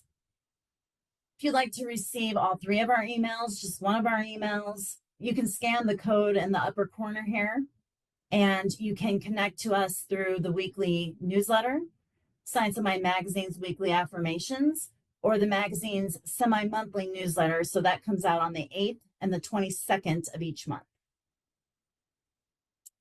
Again, I want to give Stephanie a lot of praise here. for her efforts in social media and leading that endeavor for us. So in 2024, we have some exciting news to share. Science of Mind magazine, which is managed by Julie Morale, who also works on the magazine on a contract basis. This statistic really warmed my heart. We had more than 1 million views across 87,000 interactions. So we reached 410,000 individuals. We currently have almost 400,000 followers. CSL Facebook, we stayed steady at 24,000 followers, and they viewed our posts 221,000 times. So we reached 93,000 individuals and accounted for 34,000 interactions. Instagram, which is new to us, we have 2,500 followers for a total of 30,000 views last year.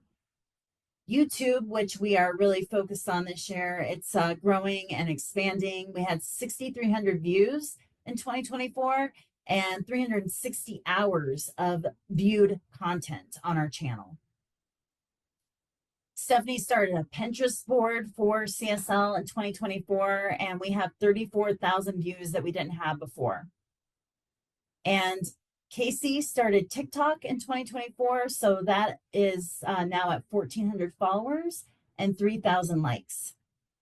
So the CSL grand total, not including TikTok, for last year was 291,000 views and 38,000 interactions. Speaking of interactions, I want to talk more about our unifying global themes. So in 2019, you may remember the global themes came to life, and it was a team of people dedicated to unifying CSL through monthly themes, weekly themes, talk outlines for ministers, really creating a toolkit of resources for all of you. We are invested in the future of these themes. Reverend Chris and Louise are going to head up our 2026 efforts and define the themes with a team that will extend to our magazine and the weekly newsletter. If you go to our community, you can find the 2025 Global Themes Marketing Toolkit. So that toolkit includes really useful things like the talk outlines, recommended reading for your communities, weekly animated and static social media graphics, customizable PowerPoint templates, bulletin covers, all kinds of things to really help you promote your CSL community. And now to the state of the magazine, which is something we've been talking about for a couple years, and we've made some major changes and we're making headway, but we're still in a bit of a precarious position. The magazine is entering its 98th year in continuous publication. We know that many donors come to Centers for Spiritual Living through the magazine. They don't have a spiritual community. They find us through the magazine. So it's a really important outreach tool. In 2024, we raised an additional $39,000 just in online donations to help support ongoing operations.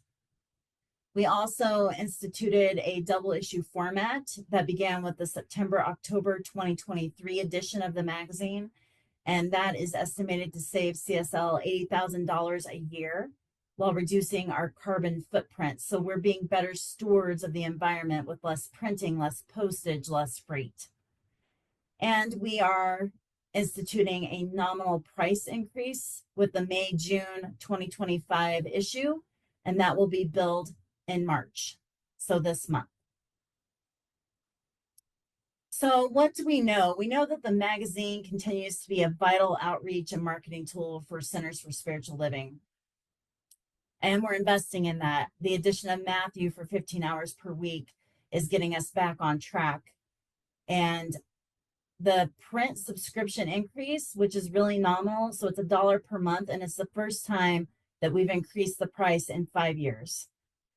Here's a really interesting stat. So between 2019 and 2022, U.S. magazine audiences decreased by 39%. So we are planning to combat that stat with promotions and reverse this kind of trend. And it's thanks to all of you that we're going to reach our 100th anniversary with the magazine. So based on your feedback, the print edition of the magazine is here to stay. We were considering moving to an online only format, but we held several brainstorming sessions, including at the 2024 CSL Connection calls for the public. And overwhelmingly, we heard you that you like the print edition in your hands. And I just want to say we appreciate your feedback. We looked at and saved all of your emails, and we are working to increase our readership and sponsorships. So the more that we increase readership, the healthier our budget and the broader CSL's reach overall. So please watch for a magazine marketing toolkit that we're going to build for all CSL communities. It'll be available out on our community, just like the global themes. So the print edition of the magazine, even with the nominal price increase, is really $4 a month. And the digital has moved to $19.95, which is aligned with industry standards. If you feel called to subscribe or to share the magazine as a gift, you can scan the QR code here. And if you feel like supporting our team and having some fun shopping, you can take a look at the expansive CSL online shop. We have print on demand items. We moved to that fulfillment model, and it includes free shipping. So in 3 to 5 business days, your item will be produced and shipped directly to you. Stephanie has created some new merchandise, which is really cool. So we have totes, travel mugs, ceramic mugs, notebooks, and several different kinds of shirts. And we also offer the CSL Member Council 365 Affirmations app. So if you're ready to shop, you can scan the QR code and check out what we have. I want to thank you for your time today, for listening, and for being a part of the survival and the thriving of the magazine moving forward, and being a part of our team. I'm really blessed to be able to create with this wonderful team. I just want to honor them with all my heart, and all of you. If you have feedback or questions, you can reach out to me directly. My email's on the screen, and I will always be here to answer questions and listen and do everything I can to support you. Have a wonderful time at the annual business meeting.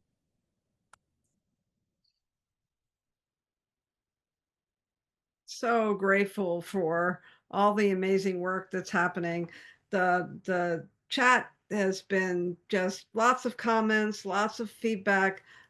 We will have a general question and answer session tomorrow, so I hope you'll join us for that. Meanwhile, I think I am remiss in thanking our interpreter, Lorenza, who has, I'm sure, been doing an amazing job interpreting everything that's been said and shared in Spanish today. So thank you, Lorenza. Let's give her a nice shout out for all that she's done. And thanks for the directors. Thanks for the executive team.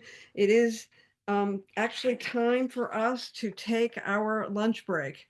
I don't know about you, but 10:45 is a little early for me, but you know, we've got to work with some time zones, so it might be a little late on the East Coast, but we're going to take a lunch break. We will break until we'll come back at 1 p.m. Mountain. That means it's 12 p.m. Pacific, and that means it's, let's see, that would be 3 p.m. Eastern. Sometimes I mess that up. Just convert from Mountain Time. We'll be back at 1 p.m. Mountain Time. And you're going to want to come back because we've got some more amazing music, and then we've got some great reports from just a handful of our directors, and then we're going to hear from our councils, and then we'll hear from a couple of our committees. And so there's just so much happening with CSL. You're not going to want to miss it. So I'll see you all after lunch. Get some fresh air, get some nourishment, come back. We'll see you soon. Welcome back, everyone. I hope that you had a nice lunch, a nice break. You got to move around a little bit before you parked yourself back in front of your screen to share our time together. We had a great morning. All of it's recorded. If you're just showing up for the afternoon and you missed the morning, you can watch the recordings later. Even the break was recorded. So I do want to remind those that are speaking Spanish that if they want to hear this meeting in Spanish, please click on the Spanish interpretation. And I want to again thank Lorenza for her wonderful service in providing that interpretation. I also want to thank Ryan Brown and his team for doing a great job with tech and supporting our staff in putting together this wonderful virtual annual business meeting. So with that, it's time for us to boogie a little bit more. And we're going to do that with some musicians. Again, these musicians have been very generous with their time. So there'll be some ways that you can send them some love back in the chat. In the meantime, let's bring up Melissa and Z and then Karen Drucker. Oh, I don't know about you, but I'm stretching my arms wide open and I'm keeping my heart open. Oh, what a great reminder. Thank you, Karen Drucker, and thank you so much for the energizing music from Melissa and Z. We really are blessed by our musicians. We have a couple of reports coming up for you. The last two directors are going to report out for you. And I want to say that this is really where our customer support rubber meets the road. We have a report from Reverend Nan Banstock, who is our Director of Field Services, and then following her is Rebecca Haroka, who is the Director of Global Services. And I want to tell you that Nan's been with us for almost 2 years, and I think Rebecca's been here forever. So let's see what they have to share with us. Thank you.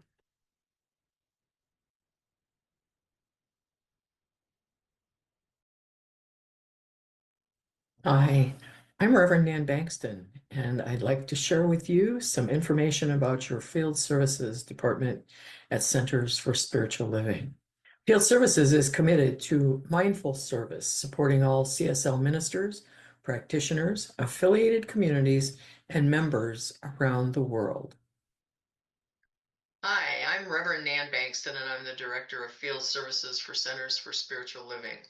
I'd like to take a moment to introduce you to your field services team members. Each one provides support for ministers, practitioners, and communities all around the world for our entire organization.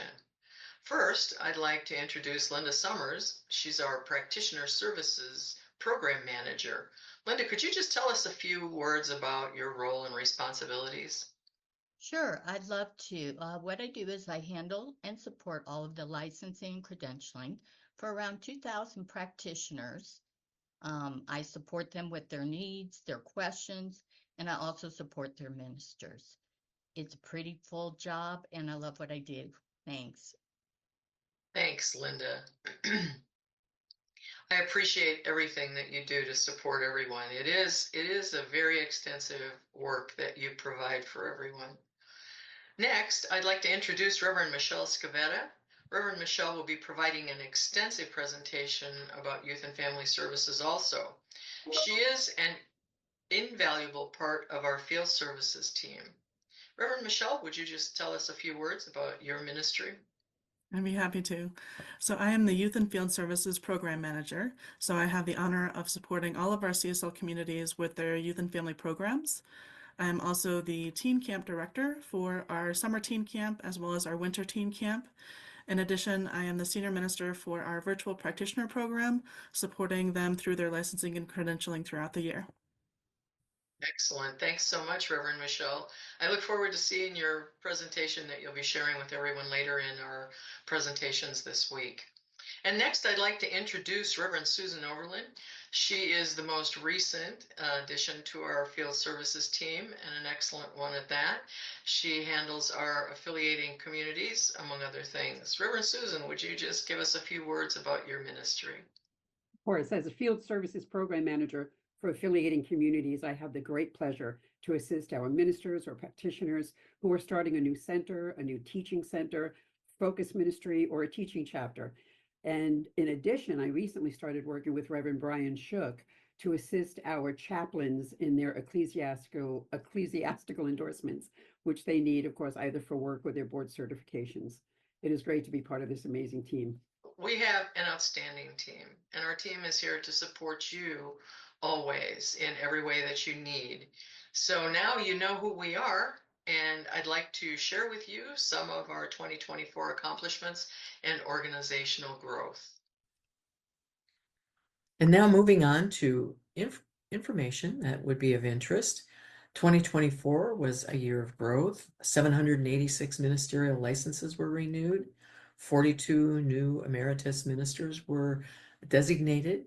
We licensed 18 new ministers, with 15 from the School of Spiritual Leadership and 3 affiliating. All of them completed the 6-week orientation program of launch, and we also ordained 22 ministers. In our practitioner realm, we have 2,063 licensed practitioners around the world, 457 emeritus practitioners.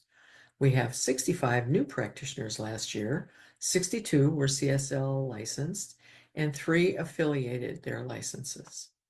49 new emeritus practitioners were designated, 701 practitioners renewed. Now they renew every 2 years, so that's why the number is smaller than the 2,000 number of total licensed practitioners. That's a better approach than having all 2,000 of them renew annually. We also had 7 new communities created or affiliated.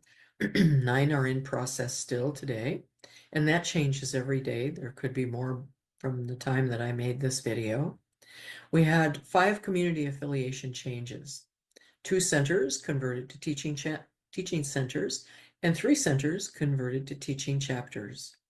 We filled 16 pulpits, including interim minister assignments, and 19 communities are in transformation, which means they either have ministers who are in succession planning and will be retiring or resigning over the next year or two, or they have ministers who have left and moved on to other things, and they are now in the ministerial search process. They may also have interim ministers providing a transition piece for them. We have 456 communities, including spiritual living circles. Now that includes 223 centers, 118 spiritual living circles, 42 focus ministries, 41 teaching chapters, 22 study groups, and 10 teaching centers. We look forward to 2025 being a year of outreach and support. We're introducing the licensed interim minister program that's going to license interim ministers. It's a specialty kind of ministry, and it deserves this licensing and expertise recognition. You'll hear more about that at a later date. We're also undertaking the comprehensive minister report revision as it continues on with the Ministers' Council, and also the sponsor mentoring training that is companion to that. Our community affiliation process, which welcomes new community applications, will be under process improvement because the documentation is unwieldy, and we're going to be digitizing some of that and making an online application for much of it. I'm very excited about our outreach program. We're going to have our regional support coordinators and our leadership council meet with communities across the world to be able to determine better what the needs are in those areas. We have the sibling share program, which is also very exciting. Communities of similar sizes who are thriving are going to have the opportunity to adopt a community that is of similar size in their general region and share best practices, integrating our great inspirational communities that are thriving to support our communities who have the need for that kind of support. It's a very exciting information to share, I think. So I look forward to that program being very successful. We'll be talking about it and the results next year in Reno, so stay tuned. It's been my pleasure to be with you for this few minutes. As always, if you'd like to reach out to me, you can reach to me. You can email me at nbankston@csl.org or phone me at 720-279-8983. Thanks so much for your time today. There is a power for good in the universe, greater than you are, and you can use it. Hello, I'm Rebecca Hitaoka, and I am so honored to be here with you today talking about your wonderful Global Services Department. So let's dive right in. So within Global Services and CSL, we are serving individuals and communities that are outside of the United States. And we also house World Ministry of Prayer. And it is such an honor to get to serve the communities, the people that we do. It's an honor to get to be in prayer with people every day. And so we're just grateful. Both Blanca and I are grateful to be in this work. Blanca is my partner in Global Services. She is the Global Services Specialist.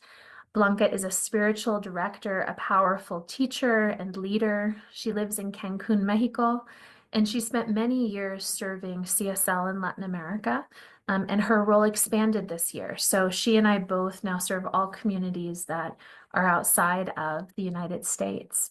And you may be wondering where we are outside of the US. This is probably our most frequently asked question, because religious science as a movement was founded in the United States. It's certainly influenced by many ideas, philosophies, theologies around the world, but it was founded in the US, and it's where the majority of our communities are. However, we do have a presence, significant presence, and a growing presence around the world. We have 59 CSL communities located outside of the United States, and they're involved in all sorts of really beautiful work. They teach, they uplift, write, lead gender empowerment projects, lead environmental projects. They're incredible.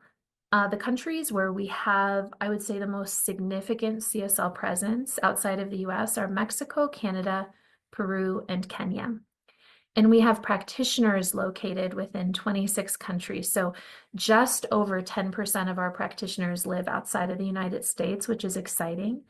We have ministers, spiritual directors in 10 countries, which is about 12% of our ministers, spiritual directors live outside of the US.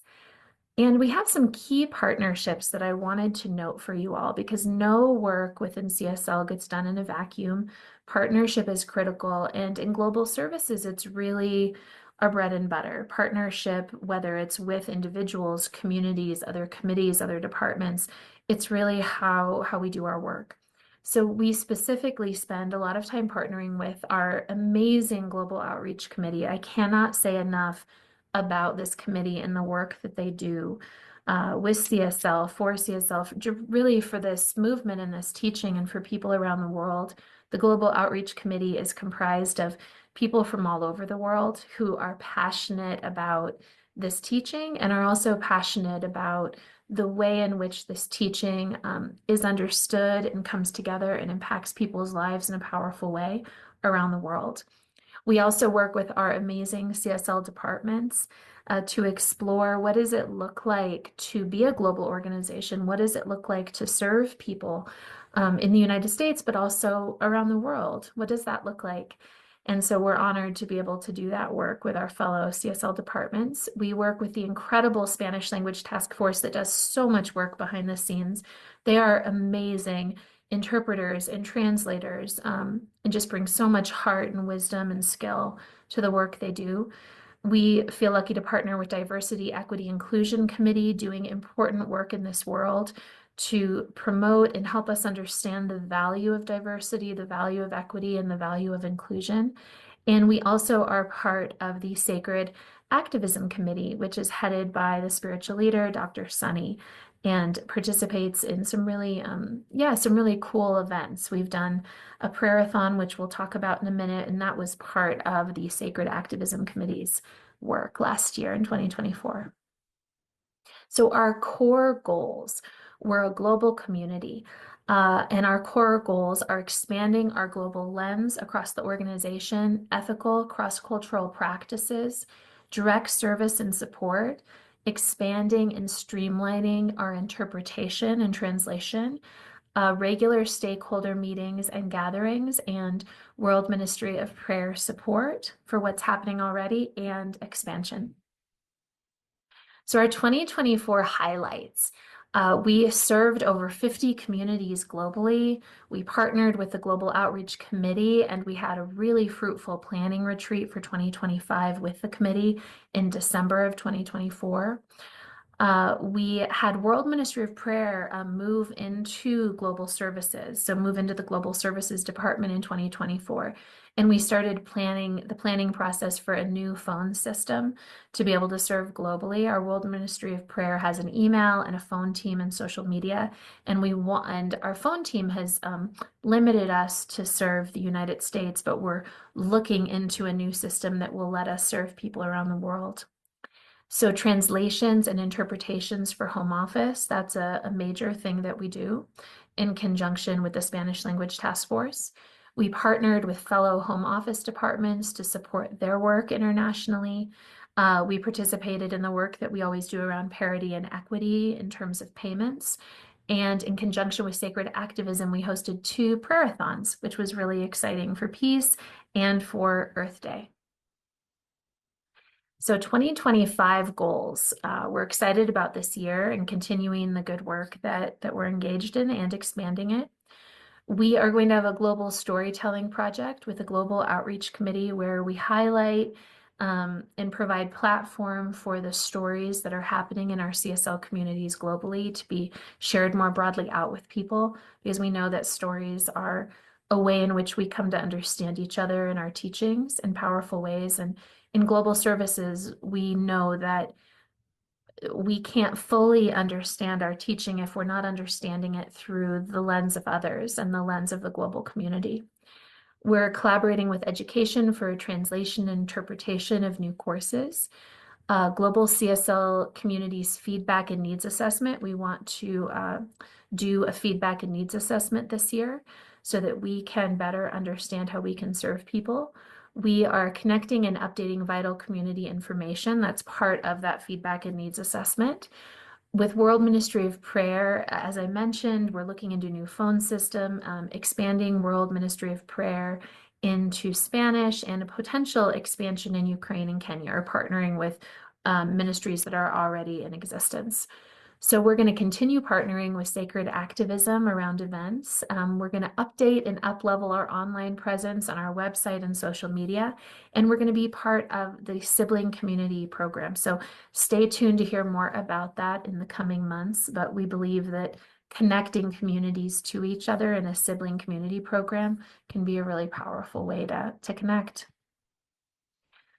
So if you'd like to reach us in global services, please reach out. You can reach me at rhiraoka@csl.org, and you can see the email on here. That's rhiraoka@csl.org. And you can reach Blanca Mejia at bmejia@csl.org, bmejia@csl.org. And you can find the website on here as well. It's really an honor to be in community with you, and it's an honor to be part of serving this global community that we have in CSL. Right. Hello, Rebecca Hiraoka here from Global Services. Good to be with you today. Hi, and Reverend Nan Bankston here from Field Services, and it's wonderful to be with you today. And we have a very exciting announcement for you today. I am so pleased to announce the department merger of Global Services with Field Services to create a new entity called Global Support Services. And perhaps you could share some more information about this, Rebecca. Definitely, Rev Nan, I would be happy to. Yeah, the marriage of the 2 departments is really exciting, and it comes out of a desire and intention for us to really be serving our global community in a deep way, which means all countries, the United States included. It means all of the countries that we serve, and for us to be in a really deep collaboration in all that we do to serve all of you as individuals and communities. And you heard, if you have been on the call for a little bit, you heard both Rev Nan's field services presentation and my global services presentation. And we want to let you know that all of those intentions and programs that we have and goals, they remain intact. We're just doing them together and collaboratively. So all of that good stuff still is going to be happening just together on a new exciting super team. And Revnan is going to share some more with you now. Thanks, Rebecca. And I just want everybody to know that all of our folks' positions are remaining the same. The contact information that you've been using for Global Services members, Rebecca and Blanca Mieja, and Field Services members, Linda Summers for practitioners, Susan Overland for community services, Michelle Scavetta for the youth and family programs, and myself for field services for the director position are going to remain the same. Emails, phone numbers, nothing is changing. So you can reach us in exactly the same way that you always have. You know, we really look forward to being able to serve more comprehensively all of the folks everywhere in our communities, whether they be individuals who are just starting in Science of Mind, members in our community, our ministers, our practitioners, everyone. We are here to support all of you all around the world with everything that we've got amongst our magnificent team. So our goal is to provide great service, and I'm going to pass this back to Rebecca for a little bit more information. Thank you, Revnan. Yeah, we're really fortunate to have the people that we do on our team. They're incredible, and it's our joy to be able to serve all of you and to learn and to grow together as a community, which is really what we are. So there's going to be more information about this. You may have seen this in the newsletter last week, the announcement of this new department, or the merger of the two departments into one. And there'll be more information in the CSL newsletter coming up. So if you're not subscribed, please subscribe to the newsletter. Lots of good information. We are going to have a new section in the newsletter that is under the new department's name, so Global Support Services, that will have all of the relevant info, events, things you need to know from our department. So please stay tuned and check out the newsletter for all sorts of things in our department, but really throughout the organization. It's a great resource. We also have an information session coming up about this merger, about this marriage at the end of March, and there will be info about that in the newsletter. So you'll see the date, the time, and how to join that meeting if that's something that you're interested in.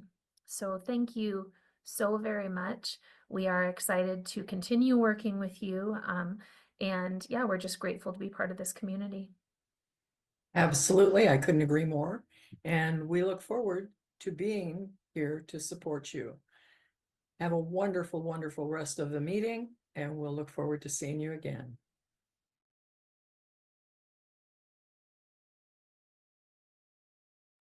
Serving the world together. That's beautiful. Thank you so much for that wonderful announcement and those reports about all the good work that's being done to support our communities at every level. We would like to now share with you some of our council reports. We have not only do we have a leadership council, but we've got a ministers council, a members council, and a practitioners council, as well as a nominating council. And so we're going to be hearing from Reverend Marquita Pierre McAllister, and she'll share what's going on with the ministers council. And then Reverend Dr. Linda Rapond will be sharing the nominating council report. You will hear from Deborah Ellis, who will share the practitioners council information and ongoing activity. And then we'll hear from Eileen Kennedy, who's been a council member for about a year, to share with us about the members council. So first, let's cue up Reverend Marquita.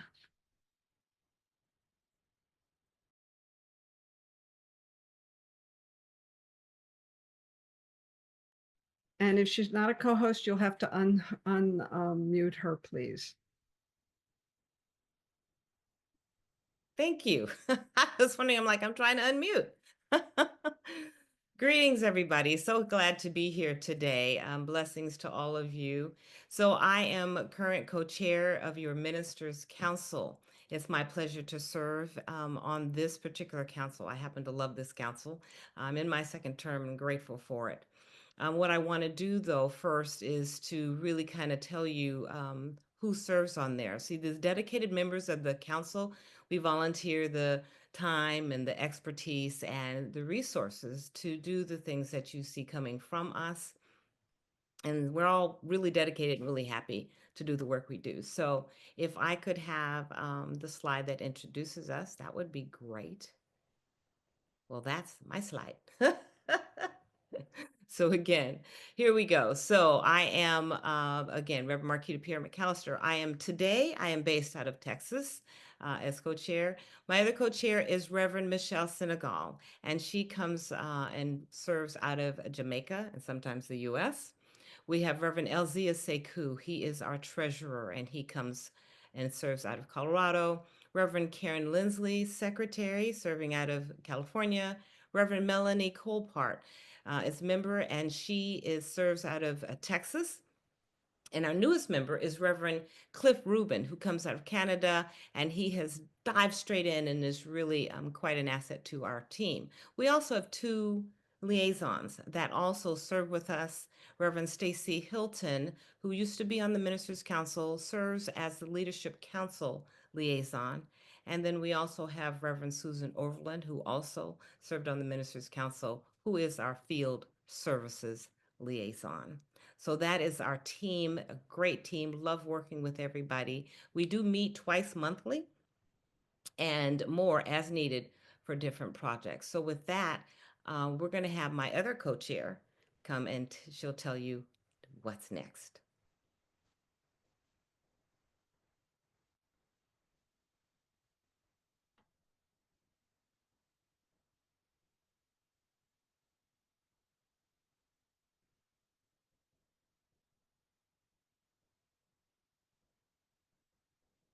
It's going to happen here in just a moment.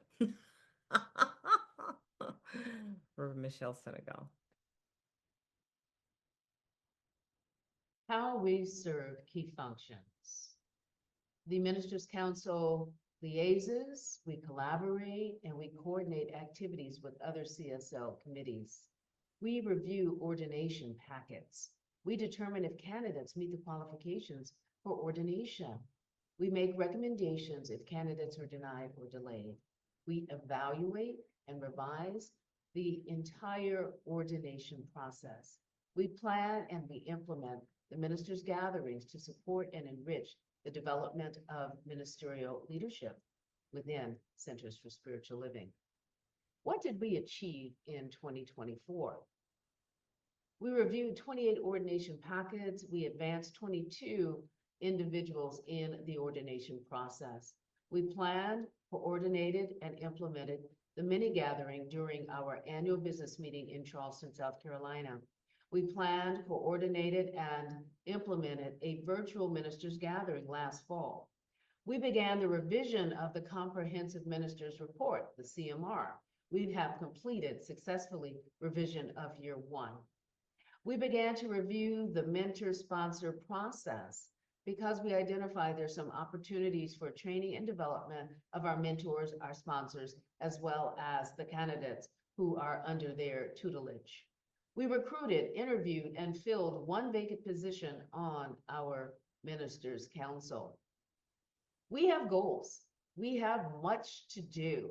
So we will continue revising the Comprehensive Ministers Report.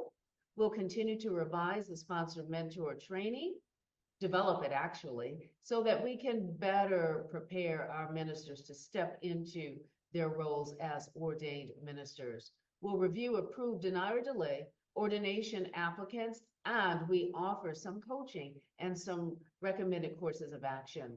We plan, coordinate, and execute the in-person 2025 annual ministers gathering, which is to happen at SOAR in Banff, Canada. Thank you, Reverend Michelle. So with that, you can see kind of what we're up to. If I could have the next slide, that would be great. Is there another slide? There's not another slide, maybe? I thought there was.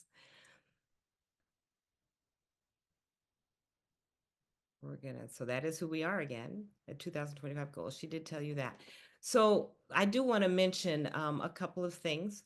one within the CMR process. Well, here, I'll just go by this. So we design feedback-driven ministers gatherings, and by that we mean, as just many of you are aware, we send out surveys, and we'd appreciate it even more people would fill out the surveys. That helps us determine what it is that the ministers need or desire to have in their next ministers gathering. This is important. We do vision for our ministers gatherings, and then we also take in this feedback, which is wonderful. In continuing to improve the CMR process, the project itself was much bigger than what we thought.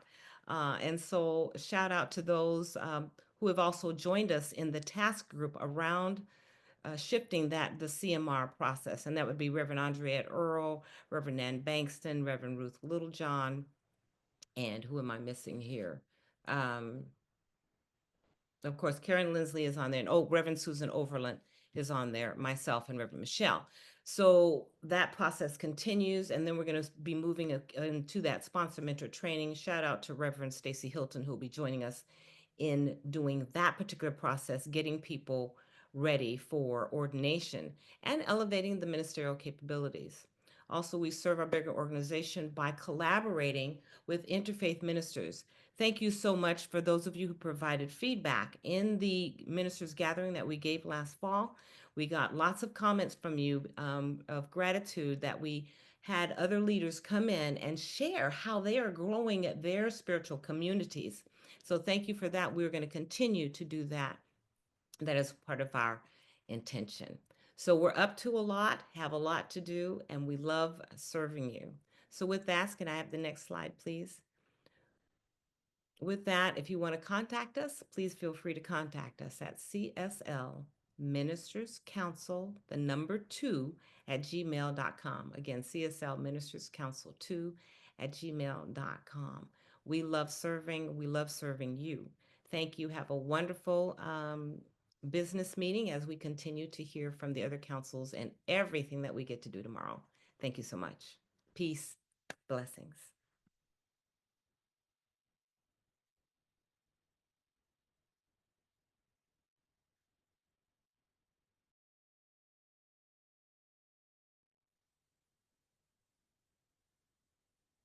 Dr. Linda Rapon. Last year, you elected me to be the chair of the nominating council, and I'm here today to report on the activities of this council over the last year. The nominating council is comprised of a representative from each, the leadership council, the ministers council, practitioner council, member council, and the diversity, equity, and inclusion committee. We oversee the process of recruiting, nominating, vetting, interviewing, and recommending candidates for our annual elections.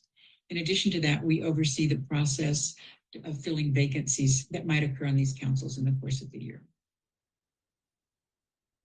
I'm so pleased to have worked with a really amazing committee this year. And I just want to acknowledge them. Reverend Christine Renee Monks from the Diversity, Equity, and Inclusion Committee, Robert Leeds from the Member Council, Deborah Ellis from the Practitioner Council, Reverend Melanie Patton Colpart from the Minister Council, Reverend Dr. Alice Reed from the Leadership Council, have been an amazing group of people to work with. Each year, the Leadership Council has 3 seats that are open, 1 for a minister, 1 for a practitioner, 1 for a minister. In addition, the member, practitioner, and member councils each have 2 seats that are open each year. Each serves a 3-year term, renewable once. I'm pleased to report that we have had multiple candidates for almost every council position.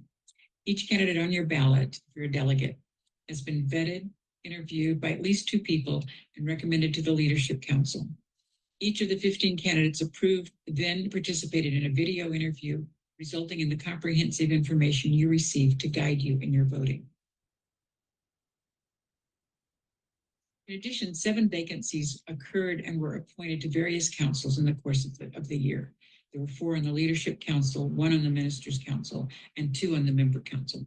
The process for filling vacancies in the course of the year includes an assessment by that council of what their needs are for skills and representation, and recruitment by both that council and the nominating council, interviews by the chair of that council, the chair of the nominating council, and recommended appointment to the Leadership Council for approval.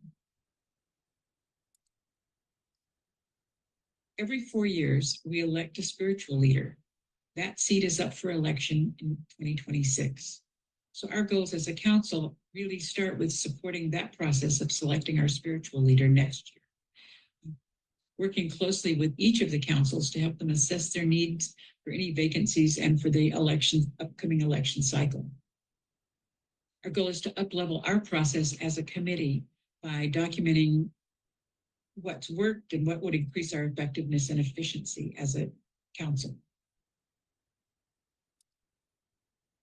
We are committed to upholding the integrity, the confidentiality, and the effectiveness of CSL's election process.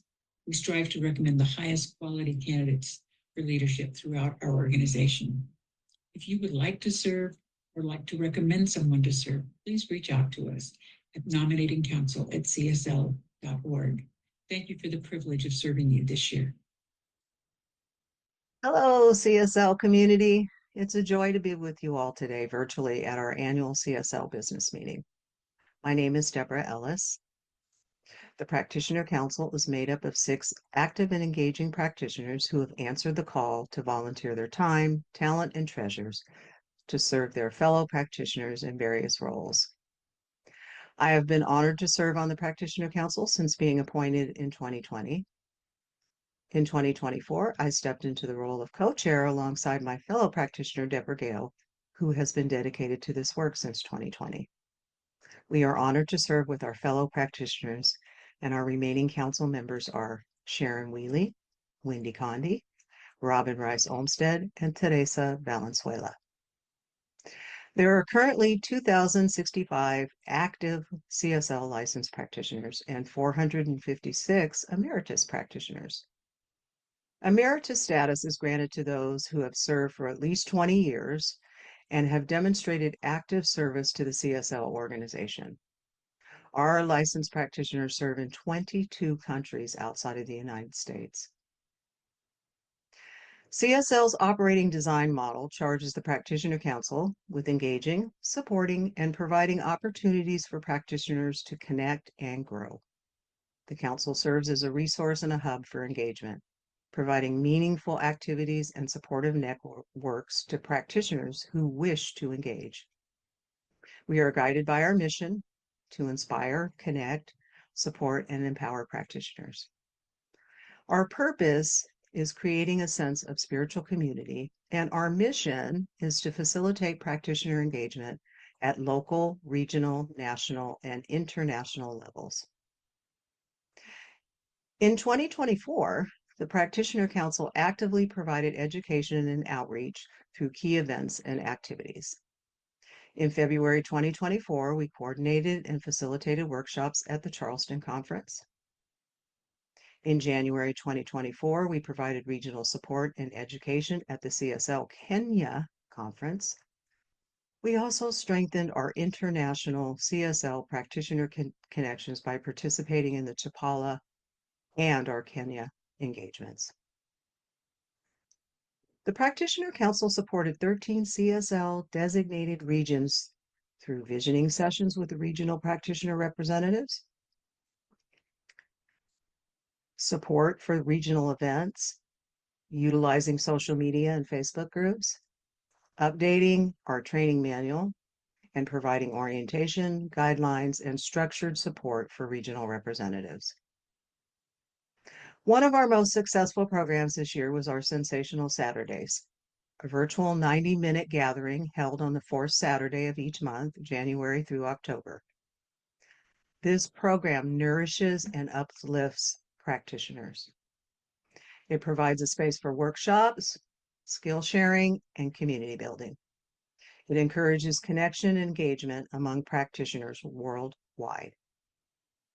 In 2024, we welcomed 80 newly licensed practitioners with a letter introducing the Practitioner Council, our vision, our purpose, our mission, providing resources, as well as ways to connect. For the fiscal years 2023-2024, the Practitioner Council tithed to 8 organizations worldwide. The financial support assisted communities in bringing forth more significant support for their communities. The 8 organizations were the CSL General Fund, Center for Spiritual Living Kenya, Peace for Kids in Compton, California, Our Loving Hearts in Atlanta, Georgia, Days for Girls Self-Help Group in Kenya, Jabali International serving orphan children living with HIV and AIDS in Africa, the Spiritual Cuba Study Group in Cuba, and the Convention of the Americas in Chapala. Additionally, council funds provide fees for professional translation services, supplies needed to provide services at our workshops, and support practitioner council members in attending events that require travel. The council's services, programs, and tithing practice actively created opportunities for practitioners to share their talents, treasures, skills, and expertise.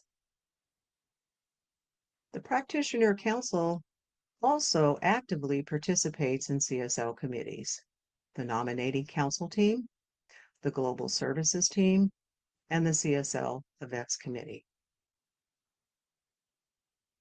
Practitioners play a vital role within CSL, offering prayer treatment, spiritual coaching, teaching CSL certificated classes, speaking at CSL centers, guiding youth and family services, serving on boards or core councils, supporting educational activities, stepping into interim spiritual leadership roles, and becoming spiritual directors in teaching chapters.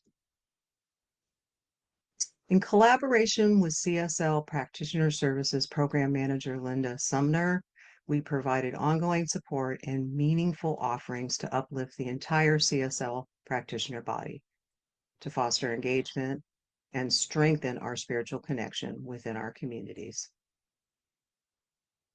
Looking ahead to 2025, we are excited to share key activities designated to strengthen practitioner engagement, expand our reach, and deepen our collective impact. Our prayer match program. Restarting this beloved program will allow individuals to experience the power of prayer partnerships, as well as enhancing meaningful connections and spiritual support. The Regional Representatives Program will continue outreach to all 13 regions, ensuring every practitioner who desires to engage feels supported, strengthening our collaborations with current regional representatives. And we will continue visiting with regional practitioner reps and collecting and collaborating with our regional minister support coordinators. Our Sensational Saturday program, we will continue to offer Spanish translation to make events more inclusive. We'll be showcasing the work of global practitioners, highlighting diverse experiences and expertise. And we will continue working with our practitioner legacy, which was birthed from our work at the Charleston Conference. We'll be honoring long-serving practitioners and preserving their wisdom for future generations. These aspirations reflect our deep commitment to serving practitioners. We are grateful for this opportunity and look forward to a powerful, purpose-filled 2025. In closing, I thank you for your continued dedication and participation in CSL. We honor your service and look forward to a thriving year ahead. We invite you to connect and engage with the Practitioner Council by emailing us at practitionercouncil@gmail.com.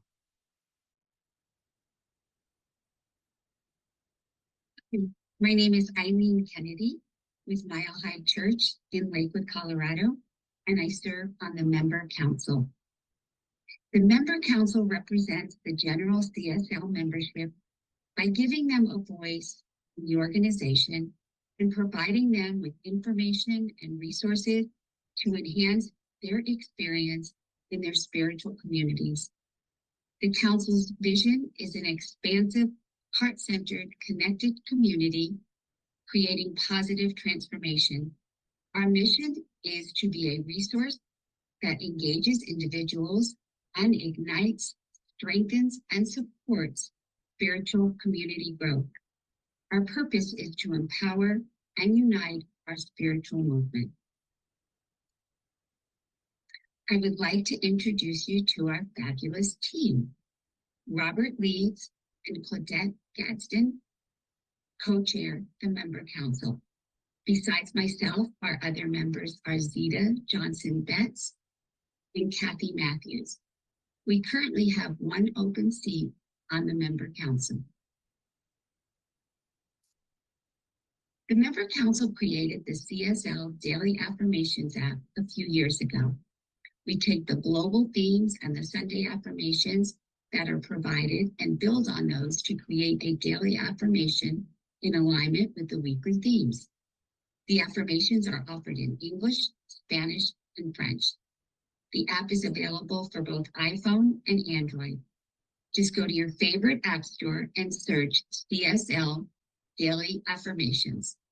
At just a one-time fee of $10, this is a great bargain. We would like to give a shout out to Lee Valentine, who continues to support the app for us on the technical side. In 2024, the member council hosted a mini gathering at Vista in Charleston. That led to discussions about how to create more communication opportunities for our members to share what's on their minds and their hearts. We then created the Member Forum. It's an informal discussion on Zoom to hear directly from members about their concerns, their suggestions, and what's working in their centers. The forum is held the last Thursday of the month at 4 p.m. Pacific, 7 p.m. Eastern. Please email us at cslmembercouncil@gmail.com to request the link. We recently made a short video to spread the word about the member council and to encourage more participation by community members. We will share that with you in just a moment. We all know about the changes within CSL, and the more engagement and participation we can enjoy from the members, the more we can grow. Our CSL members have a lot of talent and creativity that can help lead us forward into a greater future. We are asking for your cooperation in sharing this brief video during Sunday services and in future new member orientations. This will help ensure that all members know how they may engage with the greater CSL community. We thank you for your time and attention. Please email us at cslmembercouncil@gmail.com with any questions or suggestions. And now I'd like to share the video with you.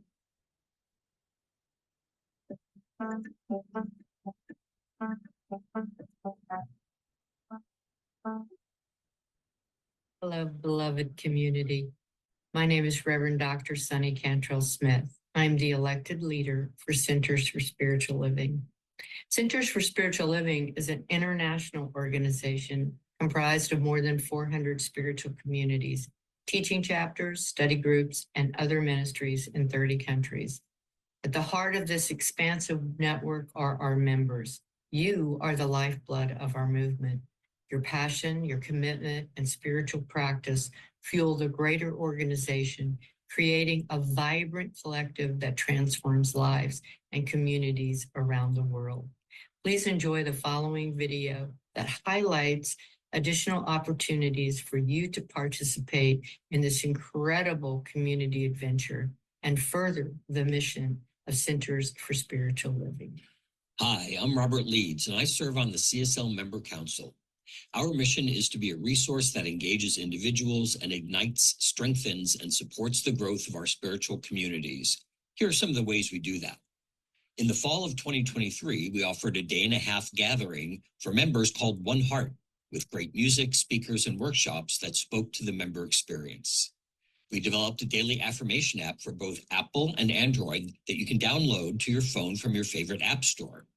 The app gives you daily affirmations that align with the weekly themes created by the Global Themes team. There's an initial fee of $10, and then you have access forever without renewing. We have started a monthly member forum where you can come and discuss your needs as a community member.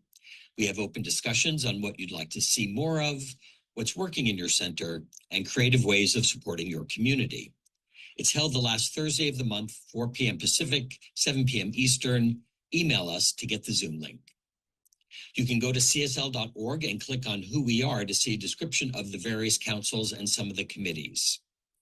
If you are looking to expand your circle of influence and contribute to a world that works for everyone by collaborating with like-minded people, we invite you to consider all the ways to get involved with Centers for Spiritual Living.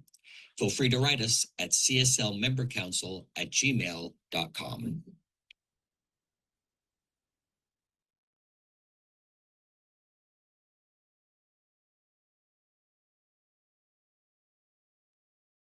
Well, by now we've spent the afternoon really hearing about all the wonderful people who are supporting CSL through the councils, through our new global services support team, newly merged and come together.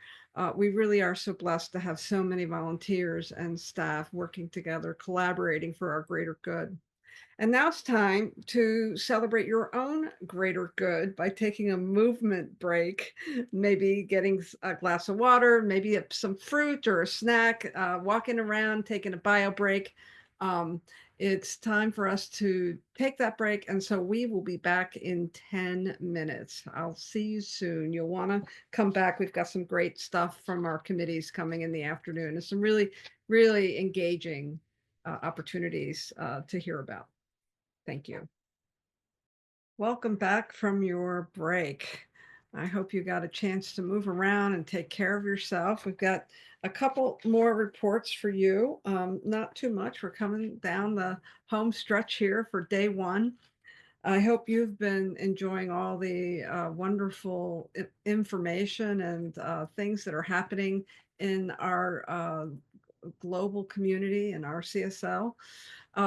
We have two more reports for you from councils. The first report comes from Reverend Dr. Petra, who is going to share with you, Reverend Dr. Petra Weldis, sorry, who is going to share with you the work that's been happening on the affiliate agreement task force, now turned into a committee because they're doing such great work. It's very exciting. There's a lot of wonderful things happening right now on that team, and it really is an opportunity for us to really scoop everybody up and really hear from our communities and our affiliates, our members, our practitioners, our ministers, as we move through this transition time in CSL. And then the other report, which I think is just as interesting, is from Linda Bremer, who is on our leadership council, and she will talk about strategic planning. And then finally, we'll hear from Reverend Dr. Sharon Hudson on what's going on with the doctoral committee. And so let's dive in, shall we?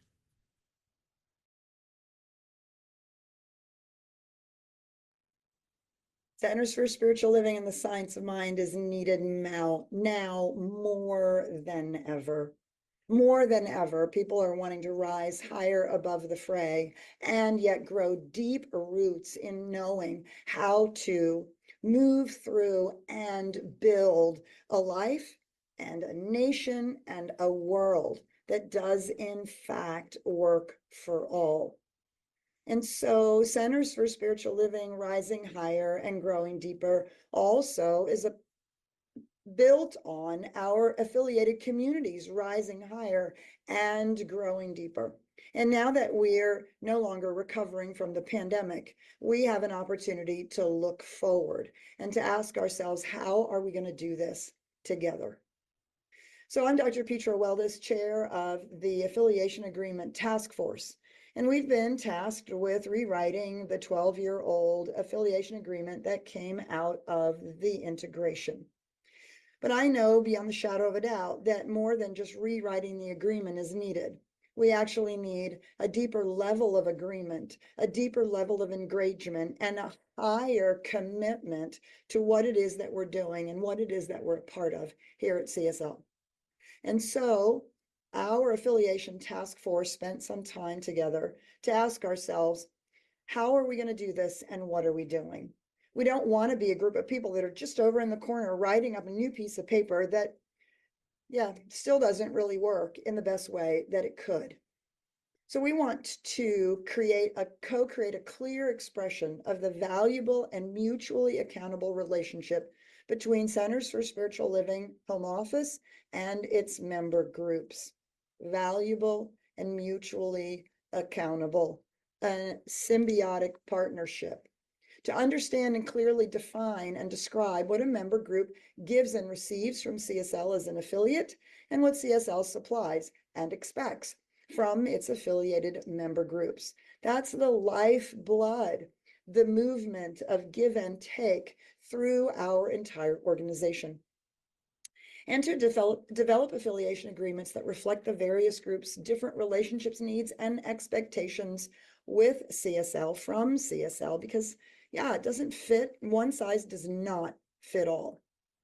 Issues about our current affiliation agreement is, quite frankly, a piece of paper doesn't create culture. So we want to use this process to help us create culture, to bring forward greater involvement and more engagement in Centers for Spiritual Living as a whole, and see how we are better together than we are alone. There's a great statement that says, I can go further alone.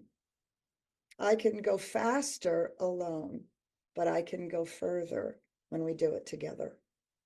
The value and purpose of affiliation seems to be unclear in many ways and places. What do I get from CSL? Why should I give to CSL? Why are we even a part of it? The current affiliation agreement is applied in a one-size-fits-all sort of type, not just types of affiliated groups, but where they're located around the world and what language they can use, speaking about what it is that we're doing together. So perhaps there are different types of affiliations available, or different agreements based on the group or the geographical location. These are the things we want to explore, and we want to explore them with you. If we were to do that, what would it look like? What would be the best way to think about it? How would we create that in a way that serves? And unfortunately, affiliation in CSL is irregularly valued. It's irregularly adhered to, and administered, both in between the group and CSL and between CSL and the groups. And these are the things that we really, really have to address and move forward through. So the process we're using is designed to provide an opportunity for your engagement.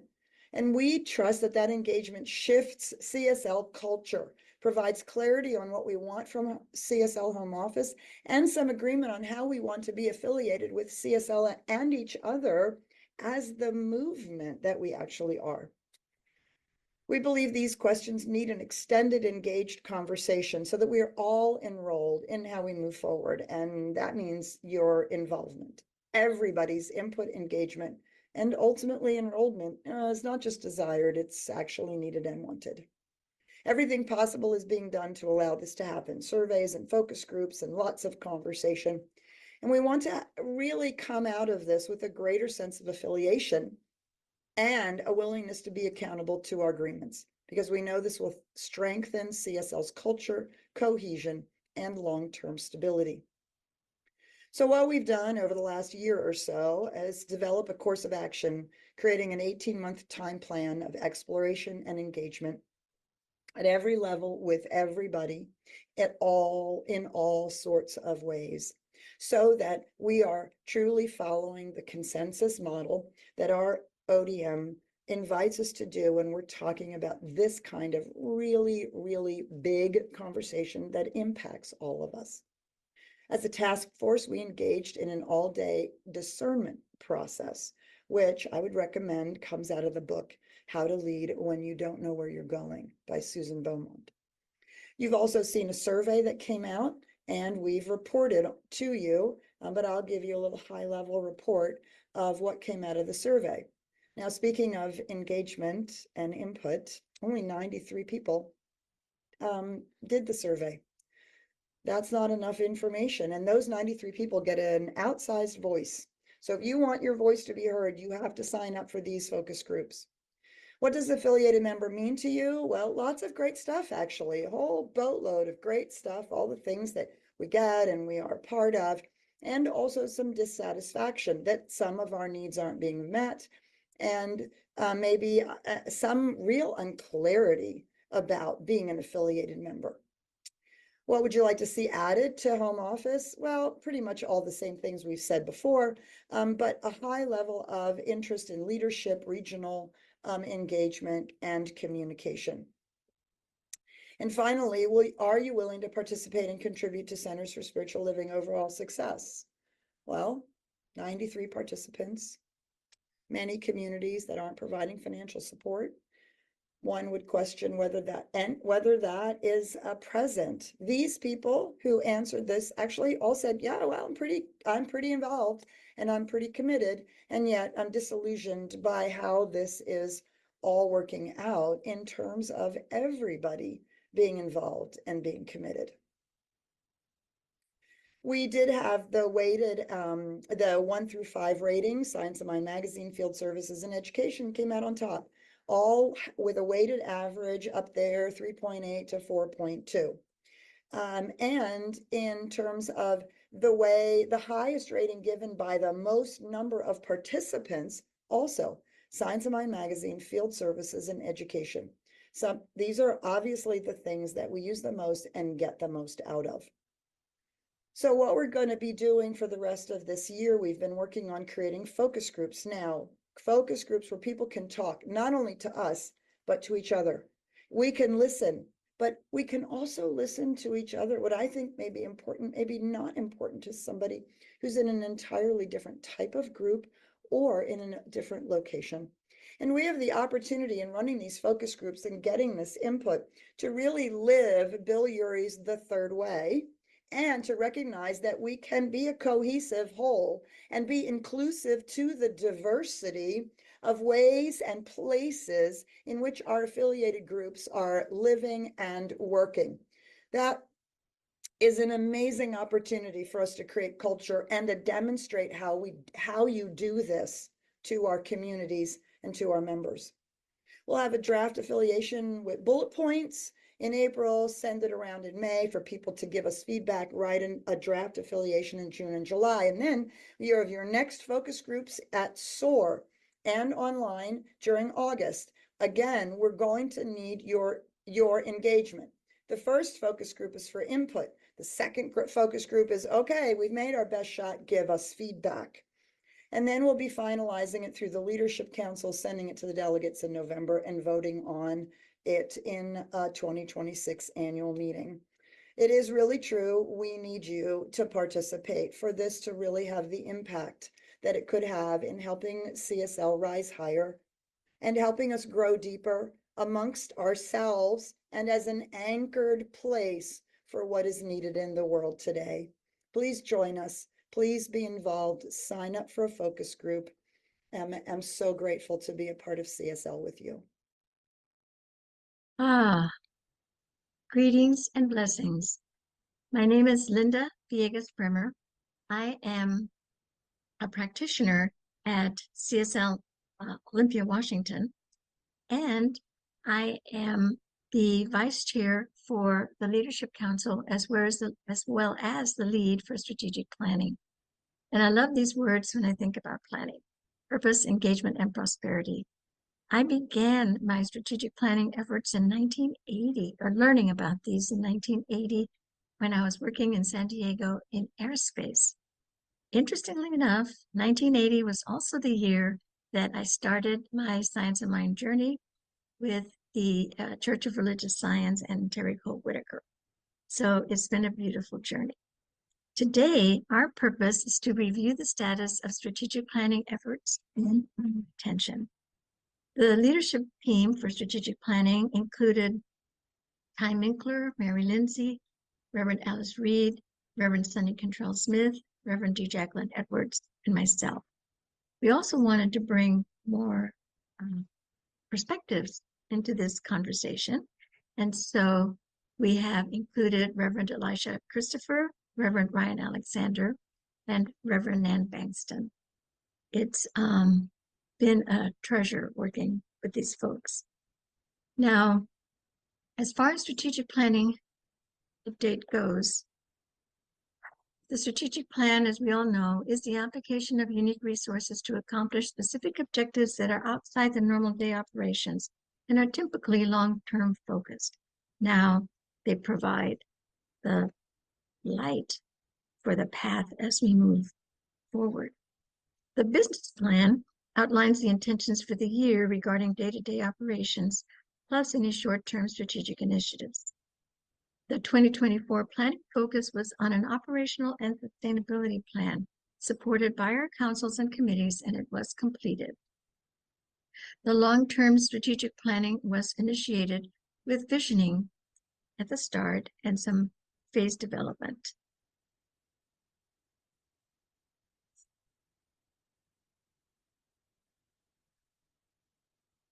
And we have a planning pivot because we have paused the long-term strategic planning work, and it will restart with the new executive director when they come on board.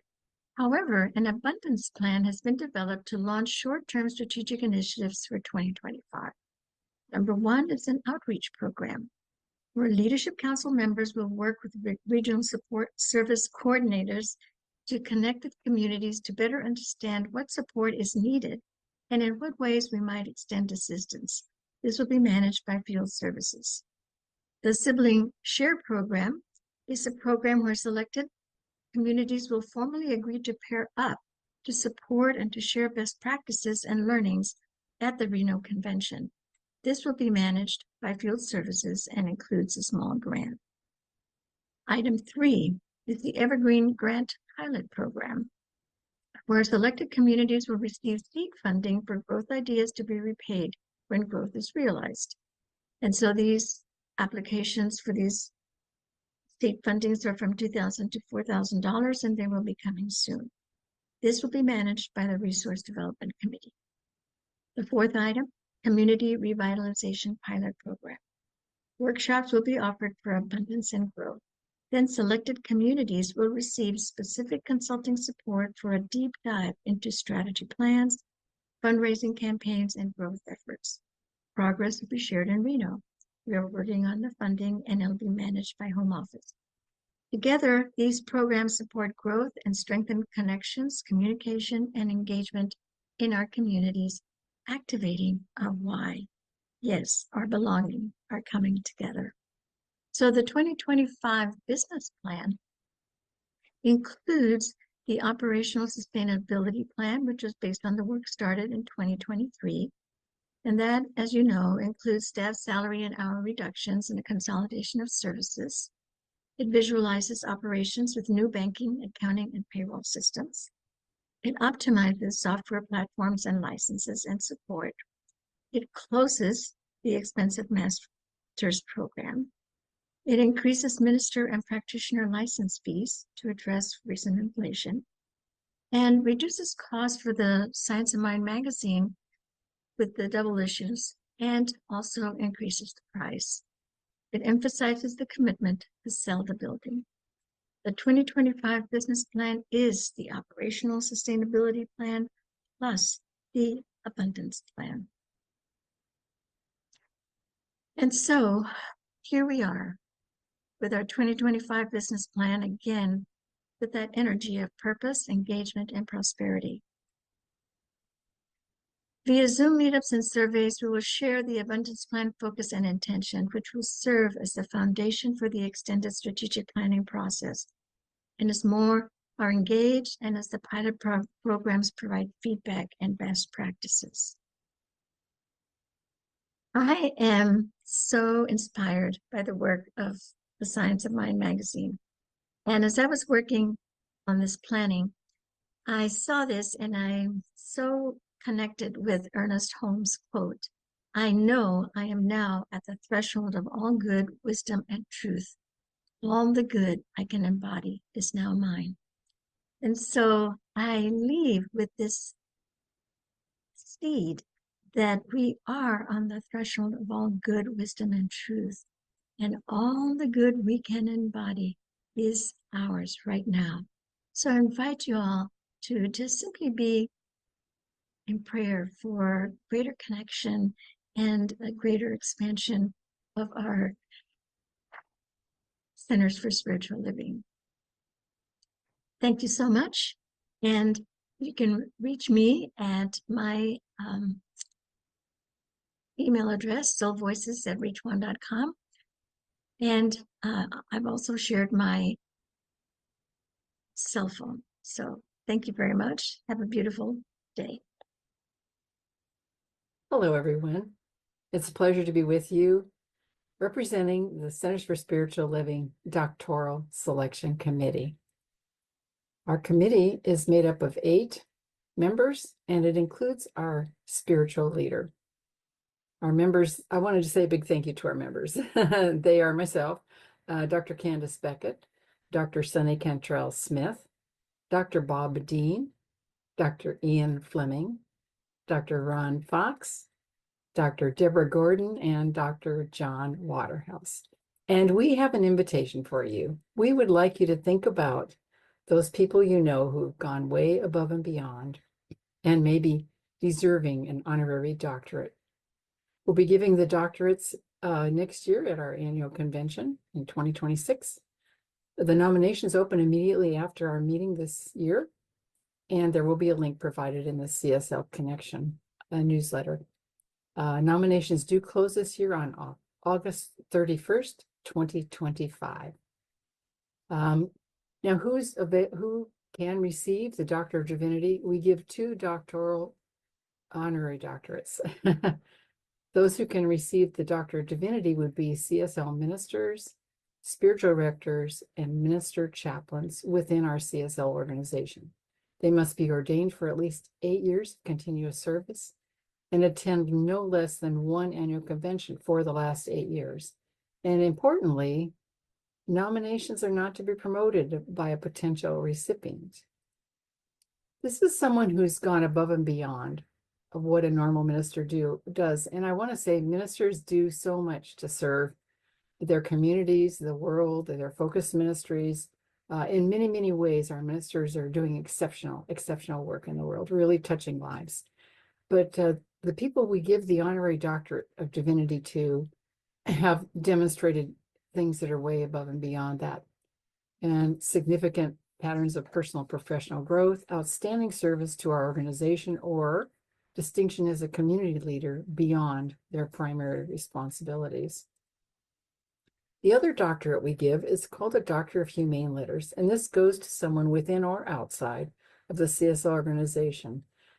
You know, one of the things about someone who receives a Doctor of Humane Letters is that probably many of us have heard about them. They've done such great work in the world. They could be anyone, anywhere who has really been transformational in bringing goodness to the world and helping create a world that works for all. They've already received outstanding recognition for their work. They display the principles of science of mind and action, and they've already, as I said, achieved distinction, made extraordinary contributions, and they're making a meaningful impact in creating a world that works for everyone. Their life and work have brought about positive, far-reaching consequences for individuals and organizations. These are the special people we want to honor. If you have any questions, feel free to contact me. We probably will be on one of the connection calls in the near future, so you can ask us questions there and learn more about this process. So take a moment to think about those who have really made a difference in the world, and we like to call it, they have the wow factor. Thank you so much. It's been good to be with you.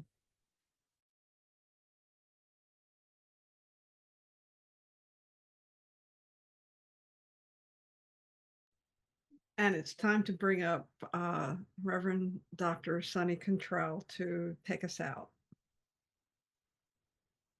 I'm going to take you all out, but not to dinner.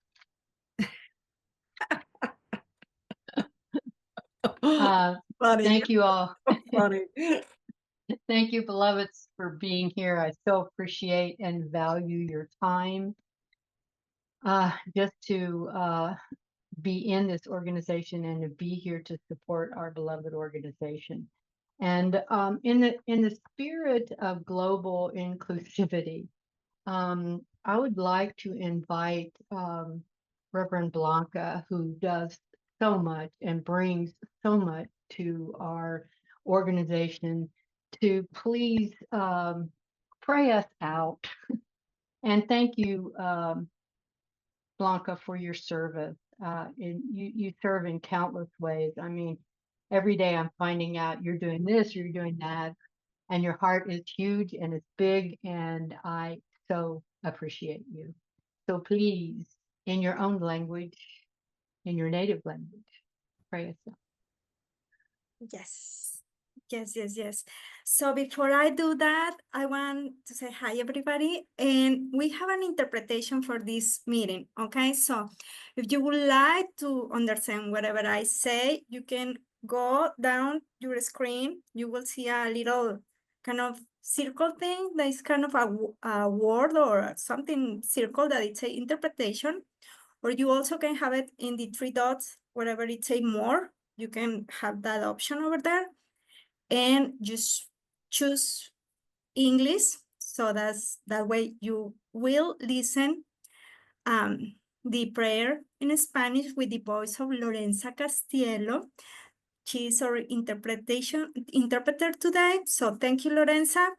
And I will move to the channel in Spanish, okay? Because I feel more comfortable saying my prayers in Spanish. And if you cannot do that, it's okay too, because when somebody prays, I really know and I believe that spirit doesn't have language. So just follow and listen, and let me change the channel here.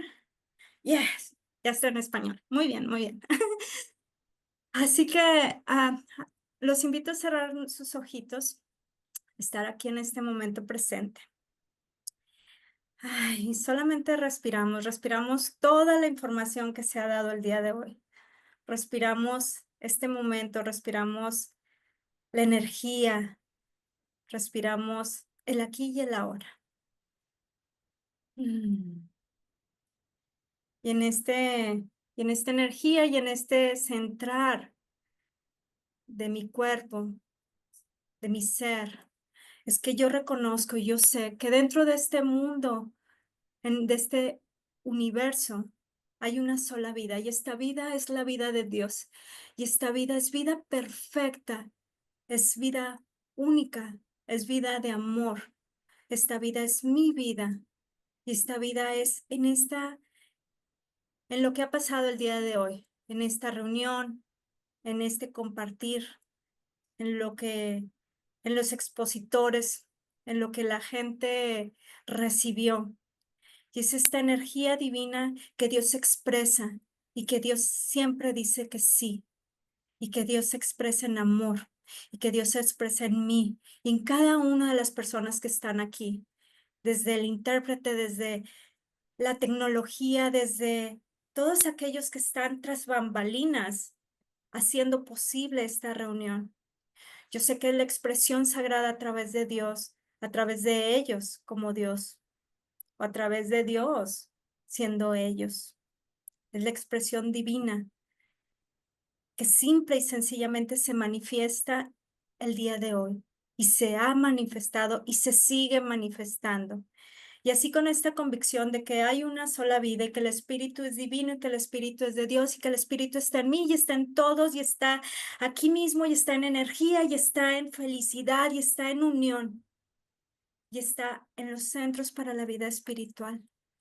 Y es así que yo cierro esta reunión y la bendigo, y simple y sencillamente la cierro, sabiendo que el día de hoy es la mitad. Vamos a mitad. Vamos a pasos buenos, a pasos grandes, a pasos magníficos y a pasos divinos, en donde es Dios mismo expresándose aquí. Y así que es que yo cierro esta reunión hasta el día de mañana que nos veamos, con este agradecimiento total, con el agradecimiento de la vida, con el agradecimiento del amor y con el agradecimiento que puedo expresar de Dios aquí y ahora.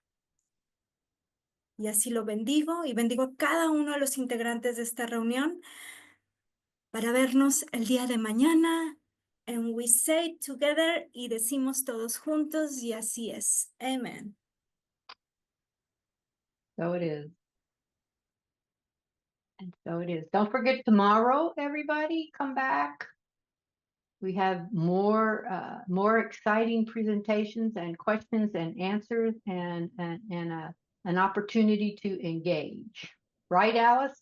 That's right, we do. We have more music. We have a great opportunity to hear your voice. We do have one more piece of music coming up after we close to close us all out and send us out and really lift it up and uplifted. We have a couple of reports and then, of course, a little information for our delegates who will be voting. And then delegates, you'll have a special session for Q&A as well. So tomorrow, same. Well, no, I won't say that because I know there's some link issues. So here's your links. Come on in and let's go ahead and run that last piece of music. We'll see you all tomorrow. And support our musicians. You bet. They've given us a lot of love.